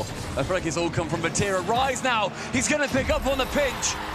And with 15 seconds left, Rise may well have stolen that lead. My goodness, the pinch out, but Rise right to him, almost like a magnet, and completely low boost for all of SSG, all the way around. Nobody was getting back into that in time. And like I said, stolen lead. Karmine Corp take it with 14 to go. I mean, we talk about a late kickoff. You look at Rise and Vatira versus Space Station Gaming on LAN. Towards the end of the series, we've not had any of those dramas so far with SSG. But you know what, I won't count them out. That's going to be dropping low. Karmine Corp, game number 1. Ferrer and the boys may well feel right back at home here playing in person. They honestly looked like themselves, more so in the second half of the game. I feel like it was a little bit of a warm-up to get back into the swing of things. I do got to give props to SSG. They came out swinging. That was definitely the energy that they needed to have. However, once Karmine Corp start to respond, you gotta find a way to slow them down. Letting them have any drive in this is the worst situation to be placed in. I mean, that first Hox goal is great. Seeing Chicago get involved, getting the bump away, getting Rise out of the net, and then that fake coming through. We see that so frequently with the top European teams in particular. Oh, yeah. No, well, KC, I remember at the very beginning of the season when they started pulling those off, and I remember jumping out of my chair. Pipe down! Come on! Shouting pipe down to the opposition. Realizing that, look, they can hear us. They're just over there, guys. You can hear what we're saying. Managing to shout towards the opposition. Is that going to be a big factor, do you think? Oh, yeah. These, they're very emotional people. And loud. And having Rise that's screaming in your face when he's like 10 feet away from you, I would be stressing out a little bit too. So I want to hear some noise from SSG. They're very quiet right now, very calm a little bit. I think they're just trying to reset the mental. Yeah. It is a rough one to lose because they did lose the momentum that they had in the control in the last about minute or so. So it is a rough way, but clean slate, game number 2, officially underway. And we'd like to hear that kind of talk back on LAN as well. A lot of teams do it, don't get me wrong, but I feel like it just feels right seeing Rise stand up, shouting, pipe down, making sure that his opponents know that he is there, that he can put them off in any way possible. The game number 2, rather, kicking off, Karmine Corp wanting to continue this winning streak. 10 seconds into this one. It's a whole new ball game for SSG with a Karmine Corp that is very much warmed up now. A Tau low on boost, but really big clear out into that orange half there. Chicago just going to send it on back. Vatira to collect, and Karmine Corp just lurking all the way around. The cheat ups coming through. Everybody trying to make the rush. It could work, but the goal line save keeps Karmine Corp back. And what a pass back though. Vatira now receiving it towards the backboard. Chicago can clear it away, but this is a swarming Karmine Corp team. Hoxter is just taking his time. He's kind of my player to watch too, in all honesty, for different reasons than LJ. I feel like he's that third man that if Hoxter's actually extremely involved, this could be a whole new story, but same could be said on the other end of things. We've got this final, or rather, sorry, the first minute gone, and Karmine Corp, they are managing to whip up a lot of chances. It's a chance, though, for SSG to show off their defensive play. We saw that such on display over at the eSports World Cup. Up above the crossbar, LJ sends it. Chicago's there, goes down, but instead blocked out from the defending player, rising through to the backboard. Again, Rise now with a miss, and Atto has to take over.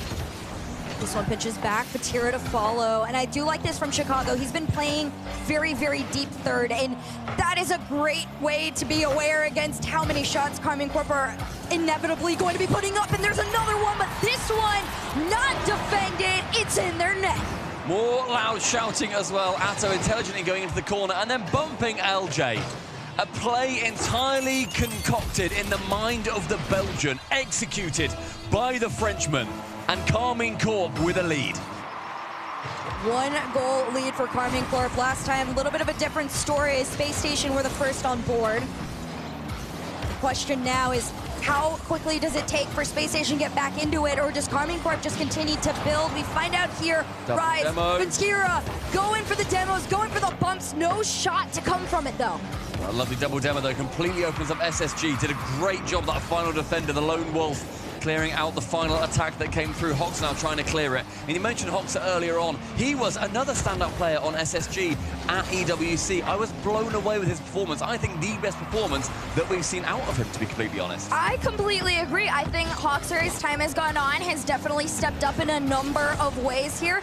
But unfortunately for them, right now, it just isn't enough. A Tau working together to get on through. 2-0 on the board. KC are back like they never left. Carmine Corp very much stepping into gear, stepping into the old trousers that they left at their playing stations, knowing, all right, boys, this is exactly where we belong.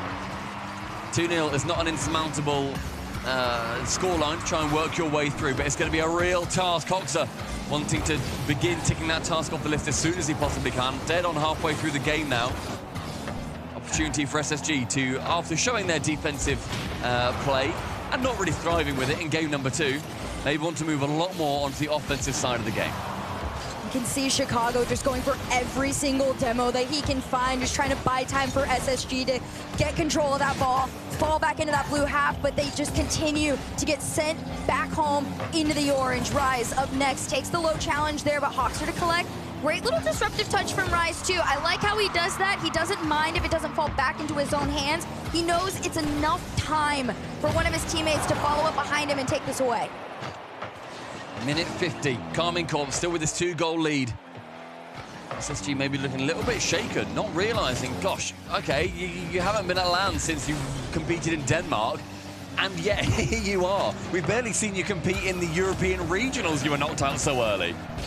It's a new game, right? When you come back to Worlds after being away for so long, whether it's been so long since you competed in a World Championship or just on LAN in general, having months in between that in-person competitive feel, just it shakes things up. And if there's a time to try and do that, it's now. But KC want to stick to the old game. They're still up 2-0, just over a minute left. I think Chicago takes home the weirdest save of the day award, I would say. Just flying in front of the net, then saving it with the tip of his car. Chip over the top. Matera can't make that one work on that occasion, but Chicago makes it awkward for his teammates to try and work their way through. Rise with the pancake attempt. Going central, 1-2. Chicago now back towards the middle. This final 45, Space Station Gaming, they start with exclamation marks, and they have bent and curled into question marks about whether they are going to be able to bring it back against this team that we've not seen for a long old while. Oh man, KC just has been on the tail of everybody. LJ sets up Hawkser though. At 30 seconds, SSG are back in the game. And you know what? A lot more composure on their cameras. No shouting, no trying to throw off KC, no trying to get in their heads, playing their own game, being very introspective. But introspection has to turn to an explosion though, with one more goal for them to wrestle back in game number 2. A little bit of a safer kickoff there for Carmine Corp. They stay back in preparation for Space Station coming their way there. They take it back. Chicago's going to send this one upfield. A Tau to stop it in its tracks. And here comes Chicago and LJ, both of them unable to make any connection. It's just Rise all over the field, wasting every precious second that SSG need to make one last play. LJ not over Vatira. 2 seconds left on the clock. This one, if it hits the ground, Carmine Corp could play match point, but the double is wide, and that's on the ground. KC to match point. That was terrifyingly close. If you're KC, you're breathing a sigh of relief. If you're SSG, you are horrified that has just about gone amiss. Rise getting 100 points in that game, despite winning it 2-1. He was doing, I mean, he had one shot, one demo, so not really getting too many points from on-board plays, but his off-ball plays clearly doing everything for the team. Oh, yes. He was everywhere all at once. I felt like a lot of the moves he was doing, were very impactful. I talked about the little touches he would make. He was very secure in knowing that his teammates would be right behind him, ready to continue the play and pushing things and keeping that flow going. But on the flip side of things, Space Station just got back into the swing of things a little bit too late. I liked what I saw. A lot of team plays, a lot of trying to find each other off the backboard there. They did find each other, just unfortunately, they ran out of time. They're going to have 5 more minutes to make sure that they stay in round number 1. Of course, they want to be going through into round number 2 in that 1-0 spot, but right now it looks like it has got a hint of blue shining over it. Carmine Corp on their way to win a series 3-0 over Space Station Gaming, but 5 more minutes is going to decide the tempo of the rest of the series. Listen, NA famous for coming back from being down all the time. There is a chance. However, that chance is going to happen later on. We do have a pause here. That's our first pause. First pause. For us, anyway. Well, for us. Yeah, there was one a bit earlier on. That's fine, though. Just making sure that over on the Carmine Corp side, looks like Pharaoh potentially might have lost audio. We're just making sure that everybody is all nice and happy, that his team can still hear him. Of course, the coaches, I think we talk about the players a lot, but the coaches, they have got a huge wealth of knowledge that help out their players in every single aspect. Pharaoh, of course, we reference him as one of the greatest minds that Rocket League has ever seen. Had that perfect split with Vitality in spring last year, won the World Championship with them, and then became an absolute French turncoat and went over to their biggest rivals, KC. I mean, Ferret, honestly, he just lives for the drama. He loves doing the most out-of-pocket, random things ever, and I live for it every single time. But like you said, having these coaches, I feel like this year has been the first time there has been a real emphasis on how much effort they put into these teams, how much of an impact that they have. We've seen it with KC. We've seen it all the way around the world. My favorite one to talk about, obviously, G2 Safio. That is just, it's a new level that has been, the bar has definitely been raised this past year. I mean, you look at how it all started as well with players a few seasons ago, I believe back in season 8, it was introduced. You know, we were seeing that there's we saw the coaches, they started to get involved on stage. I remember Gregan at the time, the coach for Vitality, I remember him being like, guys, we're out on stage this year. How cool is that? We get to actually go up there and we get to hang out. And I know season, 7 actually, when they ended up winning it, they managed to go on the stage and it was so exciting to see them. It's evolved through to this point. We've seen the impact that all these coaches have. And to give everybody an update of what is going on in this game, just making sure that everyone is back in the lobby. And it looks like we're going to be restarting from 4 minutes and from 5 minutes. Sorry, I read the clock incorrectly. That is on me, and I got shouted at by the producer. Sorry, producer. 5 minutes, rather, we're going to be restarting from in this game number 3, essentially straight from kickoff again. Yeah, so in this situation, there's actually a lot that can go down.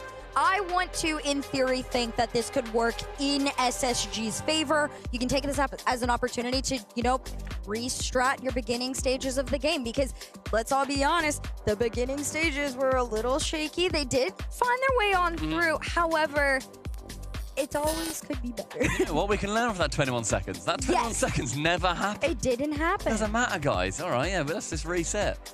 We're all good. The Carmine Corp, as we've been saying, they are trying to get through into that 3-0. If they can get through as well in 3-0, it then puts them into the most preferential seeding possible. Of course, we're going to be seeing a lot of our good teams. Of course, OG, they ended up losing to Furia. They went down 0-3. It then puts them potentially in the firing line of KC. If they do go through in that 3-0, it then puts them into the opposite sides of the seeding. Of course, I'm not clever enough to really fully understand it, so I'm just sort of theory crafting, and I bet D-Rex is shouting at me right now. He is saying, probably. Mate, what on earth are you talking about? Come on, It's okay. let me do this bit. We'll get the correct version eventually, and we'll say it tomorrow. Yeah. But for now, everybody, it's just a waiting game. When are you getting back into it? How quickly can you? And well, the answer is now. It cools off KC a little bit as well, being very hot through those first 2 games. We then see them have to actually take their foot off the brake a little, or off the accelerator a little bit. Will Atto care? He does go for a big push immediately, so maybe not. No, for KC, they're like, all right, it was actually just a breather a little bit, but we're not letting up at all. LJ off the backboard, tries to go for the double, doesn't find the angle. Great stop there from KC, but SSG coming in with a new level of power in the first parts of this game. Bit of an iffy miss there, though, for LJ. Rising for going the ball, going for the man instead, tries to 2-foot him out the sky. First 30 seconds, LJ trying to go for a fake. Instead, Atto throws his face straight at it. Chicago tips it on. Hoxer very awkward here. Wants to go for the bump on that final man. Does Rise playing again. Very off ball. And did we not see that when they were incredibly dominant in Europe in the first major qualifiers this year? It was Rise going for immense off-ball pressure. Oh, man. Well, now he's trying to get in on the action there. Tried to get the pass over to him. Didn't find it. Atal, though, for other reasons, will find his way through. Everybody had their eyes on Rise here. Hoxer, he can't do too much. LJ taps it on. Hoxer then suddenly looks, sees that Atto's there, has to chuck it in reverse, can't quite get back there fast enough. Bottom corner found. Atto securing the lead for Carmine Corp in this third incredibly important game. Back off kickoff, Carmine Corp immediately in that SSG half. Rise doesn't get the beat on LJ. LJ is clear, though, does fall to the hands of Atira, and that's a rough one because once it falls to the hands of a KC player, they are going to keep it very, very close. SSG around the corner here, trying to break on in, but every touch seems to go to a mini no man's land. They're trying to clear it away as well across your own goal face. Will not be as successful every time, KC. Hoxer was nearly there to sink it, did make contact. Unfortunately for him, the ball was a little bit too quick to actually get it towards the net. Vati going straight to the back ball. Who's going to be there next? Atto wants to be, but instead it's going to shy away. Hoxer ceiling, reset down, high of target. But again, we mentioned it the other series, the vision is there for SSG. The execution so far lacking a bit. Yes, just a tiny like bit. A smidge. A tiny bit. Smidge. I will say this does fall into, on the hands of Carmine Corp. The fact that they've given SSG the ample opportunity to use that backboard so many times now, at some point it is going to fail them if they do not start to cover that. But SSG, not too worried, gonna still take the chances they have, but Carmine Corp taking the shots and the opportunities of theirs. Here comes Rise. And that chip coming through with Rise, I'm pretty sure, putting an L on his forehead and then looking over towards SSG, shouting, hollering and jeering at his North American opposition. Carmine Corp, they begin their romp into round 2. There were so many times where it felt like Rise was just very quiet, and saying Rise is quiet is a overstatement by a lot of things, but in Rise's world, to not be involved on every single play, that feels quiet. And now to see him heavily on all of these offensive attacks, finding so many shots. He's got 3 shots of his own, 1 goal already through. Carmine Corp, like we said, it's just, they're back. They're back in the swing of things. They remember the feeling of winning all the time, and there's just no slowing it down. They run the tempo in this game, and they are forcing SSG to play by their songbook. LJ is going to have to make sure that he can whip it back. Gets a beautiful touch round 1, round 2. Rise now central. Atto, demo on Hoxer. But when's the last time SSG made it out of their half? Who cares? Because Chicago's pinching it from his. What on earth? So LJ tried to, like, just keep it out, just get a touch on it, but right place, right time from Chicago. It's a crazy clear-up field. They catch Carmine Corp off guard. They're back in this. It becomes winnable. Only a 1-goal lead with 2 minutes to go. Bit of scary news here, though, for SSG. Despite managing to score that goal, they have lost both previous games 2-1. So far, going by the exact same script we saw on Manfield and Forbidden Temple, they're going to be hoping that this third map is going to be just a little bit different. The 1-2, the final save from Rise, gets it through. Top corner, not found. Chicago denting the crossbar. Just a little bit too much power on that shot. You do have to be mindful and know when to slow things down a little bit if you are SSG. But flip side, Carmine Corp, they're not slowing down by any means. They're still keeping the pressure going. LJ and Hoxer push this one up. But Tira, just all the power in the world to send it back. And Chicago Flick completely stopped. If anybody wants to claim for whiplash on that one with the camera, then absolutely you can, because I know that I'm going to be. Good Lord, the pace on the ball through that play. 80 seconds, 70 seconds, easy math, reset. Atto, backboard. No chance for him, however, to get it through that final defender in Chicago. And the tempo from Carmine Corp is starting to not be quite as dominant as we have seen before. Space Station Gaming wrestling back just a bit of control. However, they only have 50 seconds to make sure that the game stays at this kind of level and in fact goes more into their favor. Exactly. LJ up. Here comes Hoxer. This one taken away by Atao, and SSG doing what we saw in the last game, making the last final push in the most pressurized moments of a game. The last 30 seconds are here. Here comes Atao to the backboard. This one off, and LJ's touch sends us upfield. You already see Hoxer there waiting and ready to go, but Carmine Corp just stopping every bit of hope. Picking up any boost they can on their way through as well, wanting to make sure that no other goals find their way down. LJ going long to Hoxer, instead intercepted by Atto. Hoxer now again into the corner. Rise sends it on its way. Vatira, a chance midfield for Atto to play more nonsense ball. Keep it away from any orange player. LJ, control, space, time. Does he have the composure? This one's still up. Atao takes it away. LJ, a little bit of boost to work with, but this clear could be deadly. It's caught by by Chicago in the corner, still in play. Hawks are trying to keep their dreams alive as this one pitches up. It's still going. Rise and Itau, they spot each other. They want the ball dead, but LJ says no. He's still going past Batira towards the backboard. This one's floating in the corner in front of the net, but it's down. Carby Corp survive. Oh my word! How many chances? How many times did they keep that ball off the floor at 0 seconds? 30 seconds. That was off the floor. They had a chance. It had to be a snapshot. And unfortunately for them, they couldn't quite secure it. Karmine Corp, on their first outing at LAN since Copenhagen, they take home the win. And the Blue Wall reigns supreme over the Space Station Gaming side. My heart, and I think I can say this for everyone in the room, is racing after watching that last attempt. But at the end of the day, the Blue Wall continues to put down another brick, another win, and just keep on going. And I mean, it's just the beginning of the week. This isn't a horrible place to be. That wasn't a bad loss from SSG by any means. 2-1, 2-1, 2-1. 2-1, 2-1, 2-1. However, the moments where they needed to make those pushes, unfortunately, they just kept coming in way too late. And you know what? I had SSG at the start of this series. I thought that their composure could do it. On this chance, on this particular outing, Karmine Corp, they were the ones who came out a little bit stronger. Ferrer still talking to his team, making sure that they don't just go through a sheer excitement, that they're not now going to suddenly lose all their game plan because they won one series. Wow. You need to win 2 more. And then you need to go through our brand new hybrid playoff bracket. It is a long journey for them yet. There is a lot more of them. A lot more games and more goals and more success waiting. Oh yes, this is only day 1. This is just the beginning. However, it is the end of day 1, and there are. Oh, I know, it was crazy. This is just this whole thing was insane. And I mean, take a look back at the Mobile One High Performance Replay for the last time today. You will see this incredible cohesion.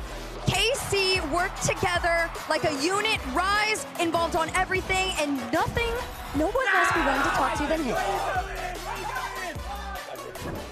Back on the stage, it is again Rise from KC. I gotta say, man, we missed you, and I'm sure you missed this as well. I did indeed, mate. It was we've had a long hiatus, but we're back now. It was all planned, though, right? Just so you can come back more powerful. I don't know about that. Okay. We had a very bad regional 2, but we brought it back. We made it in the end, and that's what matters. Yeah, talk to me about this, because like obviously that could be a devastating thing for any kind of competitor. For you and the team, what were the emotions going through that, and as a squad, and maybe even personally? Well, it was difficult. You know, we have high expectations. Right. The org, the fans have high expectations of us, and obviously we didn't reach those expectations in the second split, and we were just as disgusted as they were. I'm sure, disappointed, everything. And so, yeah, you know, I think a lot of teams would have struggled to rebound. It's easy to just fall apart. Exactly. I think a lot of teams would have, but the group that we've got is great. You know, we're very open. We're very good communication-wise. Like we convey our feelings, how we feel it, etc. And so we didn't let it get to us. You know, what's in the past, we move forward. We look towards the final goal, which is where we are now. Oh, exactly. Can you just tell me maybe if there were things, obviously not specifics, but things that you guys were working on as a squad to make sure that that wouldn't happen again? There wouldn't be an early fallout in, say, this Swiss here? I don't know about things in specific. It's more just the kind of, you know, we keep the confidence no matter what happens. You know, we keep the positivity. We keep playing our game. We don't really get into like over-analyzing what the other team are doing, what maybe like they're trying to do to counter us. We just play our game. We play how we want to, and yeah. And now looking at the landscape since then, because it has actually been a while, so to get to this point here, looking at the landscape of teams that have the potential to take the title here, do you feel like it's changed drastically, increased maybe to a certain degree? Because I feel like it has. No, it definitely has increased. You know, you've got Falcons, you've got G2 who, you know, NA a couple of seasons ago, no one had. I thought it was over. Yeah, exactly. We thought it was over. But you've got G2, Falcons, Furia even. You've got a lot of teams from outside of Europe and NA who can compete for the top. Like, obviously, I wasn't there, but in London, Falcons got the grand final. Yeah, it's. I think there's a lot of teams that could win the World Championship, probably about 7, 8 teams that could win it. So Yeah, we'll see. We'll see how it goes. For me, I like the easy route, so I would say it as a negative thing. But for you as a competitor, do you like that it's such a healthy top end to the scene right now, or is it just annoying that you have to go through all that now? No, I think it's good because I think at the end of the weekend we can say who the best team in the world is. Right? Yeah, that's true. One final thing, because it's been a while here. Out to the blue wall, to the fans, let them know that you guys are back. Well, you can see we're back. 3-0, good start to the week. I was going to say weekend, but it's week. Yeah, big thank you to all the fans. We see all your messages, all your support. It really means the world to us, and it keeps us motivated, keeps us going. So, yeah, hopefully we can bring the trophy home. One down, many more to go. Congratulations on the first, but that is the end for today. So we're going to send it back over to the desk. Hey, you're right there. Love seeing Rise back at the competition here. Well done, an earned victory there for Karmine Corp, and they make a statement here with their first match over Space Station Gaming. One of the most hyped matches we had of the day, Lemon. Goes 3-0 for K Corp. That's disappointing as an NA fan, obviously. I thought SSG were going to show up, and that was a series I thought was going to go the distance, just because there's a lot of hype up around SSG and sort of a question mark on where their peak was. And a bigger question mark on K Corp, but they showed up today, and that was exciting. And we didn't get to preview it too much, but Space Station, they are built around LJ, and LJ had 0 goals in that series. So you can't expect Space Station to win without LJ doing a 10 out of 10 performance. So K Corp showing up when it matters most. Again, I think a lot of us have them anywhere from 4th to 8th, but they are a true contender for the World They're Cup. definitely one of the big wild card teams here where everyone's a little bit, there's a wide variety of opinions about how Space Station's going to do, and we'll let their play speak for themselves here. But I mean, which 3-0 felt more dominant to you here? Well, I guess the Oxygen wasn't a 3-0, it was a 3-1, wasn't it? It felt like a 3-0. But then it was very quickly, BDS just took control of that match. Bates, how'd you feel about seeing BDS play earlier? I mean, BDS, it looked absolutely great. I think Oxygen kind of hit him in the mouth a little bit early. BDS had to kind of swing back, hit him with a counter punch, and then Oski tried to just hit him with the showstopper from the inside of the goal, just inch all the way across. But BDS, they showed the poise, the championship, just levels that they have to the World Championship, and they're playing well. And not even the poise. Drolly, he's a rookie. It's his first World Championship. He was involved in 2.25 goals per game. Oxygen only put up 1.5. So by himself, Drolly was doing a lot of work. And again, we know he's got a land win under his belt now. That experience is helping immensely when it comes to the World Championship. And I think the World Championship is going to expose which teams are the most well-rounded. You know, not overly depending on your Zens, your first killers, your LJs, but really who can be a supportive cast or really just an all-around team. That's the big key word, because you need options. You can't just always feed the ball to a Zen or first killer. People are figuring that out. If you immediately shut down those players, you could kill a whole team. You need a team around it, and that's what I love so much about BDS. That's a good point. We'll see which team is able to be the most cohesive unit through this World Championship. And here are the results we saw in round 1 of the Swiss, now concluded for the day. Obviously, the big match here of the day, Bates, was Power taking down Gen G. But in general, G2's kind of sitting alone as the one North American team having a good day today. They're not kind of, they are. They are. They're the only one from North America to end up getting a W. That's okay, though. That's why this is a marathon. It's not a sprint. A lot of teams can go back home, rest up, check some film. We're going to eventually see who they play tomorrow, so they're going to be able to prep for that. But the big one, like you said, Wave, Power versus Gen G, I think that is really the only upset of the whole entire day. And also, we got to talk about Europe. They didn't make the grand finals in London, the first time ever in RLCS history. 2 of them had to play one another, but everyone else 3-0 for Europe. So Europe is looking very, very good.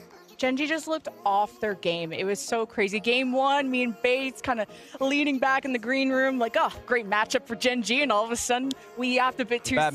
Bad matchup for Gen G. Bad matchup for Gen G. You see Torstov clacking the keys really, really fast, going for resets off the ceiling like Zen, and all of a sudden, he starts smiling at you, and there's not much you can do at that point. Folks, we're ready to show you guys the round 2 matchups here. Let's see who's going to be playing each other tomorrow. 8 more matches coming at you. You won't want to miss them. We will see G2 take on Power. Power going to try and go 1-2 against the top teams from North America. The Gentlemates, we will see play Europe versus Europe there as they take on Vitality. Falcons will play up against BDS. Man, I love Swiss here. Karmine Corp going against Furia. That's some good matches right there, yo. I'm not gonna lie, Power. I mean, they play good against Gen G. If you could beat Gen G, you might be able to beat G2. Gentlemates, Vitality, Gentlemates going against the reigning world champs. Against Falcons, BDS, rematch EWC. Finals, yep, exactly. Falcons want to get that revenge. And K-Corp Furia, we're going to talk about energy on both sides there. It's going to be great. Then the 0-1 matches, OG versus Space Station. Not the region taking outs. Team Secret versus Pioneers. Sam2 versus OC2 is always a fun watch. Yeah. So we'll see how this all plays out. Oxygen Gladiators, that should be a win for Oxygen, and Gen G, they do pull Limitless. So again, that should be a win for Gen G, but after today, you never know. Which this is kind of their thing, man. They lose round 1. They find some easier opponents in round 2. Build some momentum going into round 3.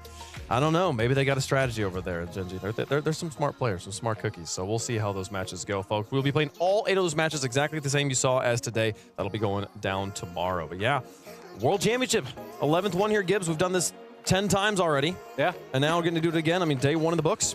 Yeah, we had the one upset. There's going to be plenty more. Swiss is always crazy. When we get down to round 5, it's going to be interesting. And even round 4 now, because if you go 3-1, we'll have tiebreaker matches after that. So it's going to be a wild ride. There's also some more familiar matches for some of these teams, like OG, SSG have faced. When you face teams within your own region, you know a bit more what to expect. You've been in an official match because it's different than scrimming against, but being in a really serious match.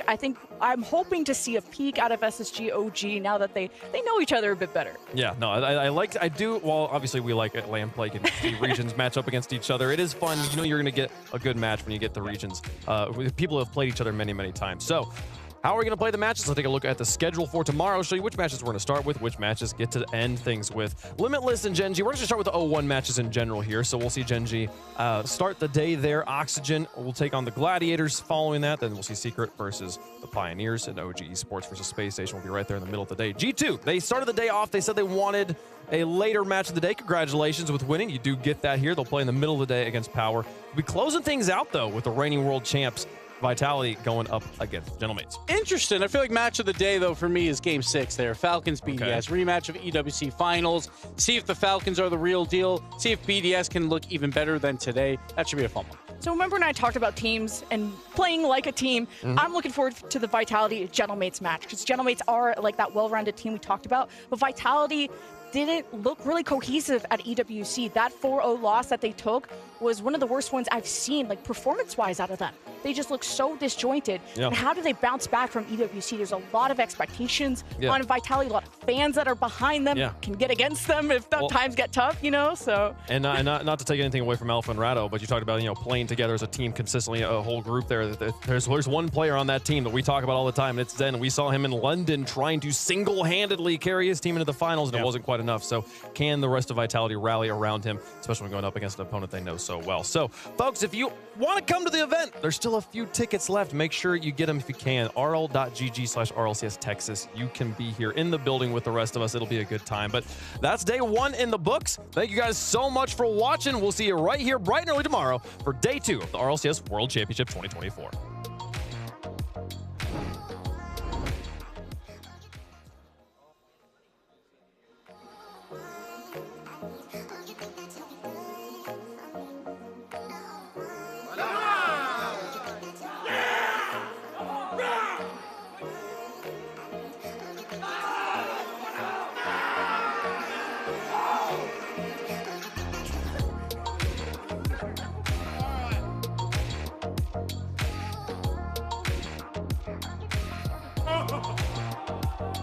Pipe down! Come on!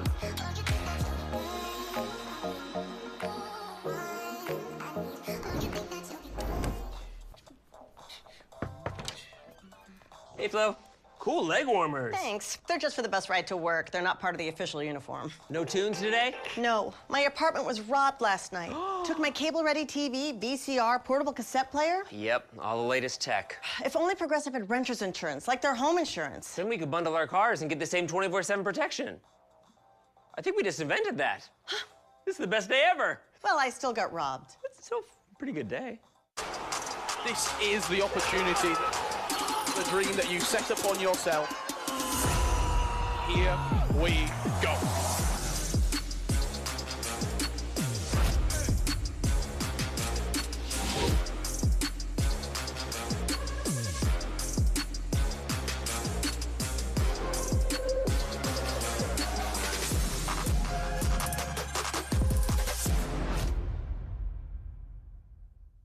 Come on, Dad, get me.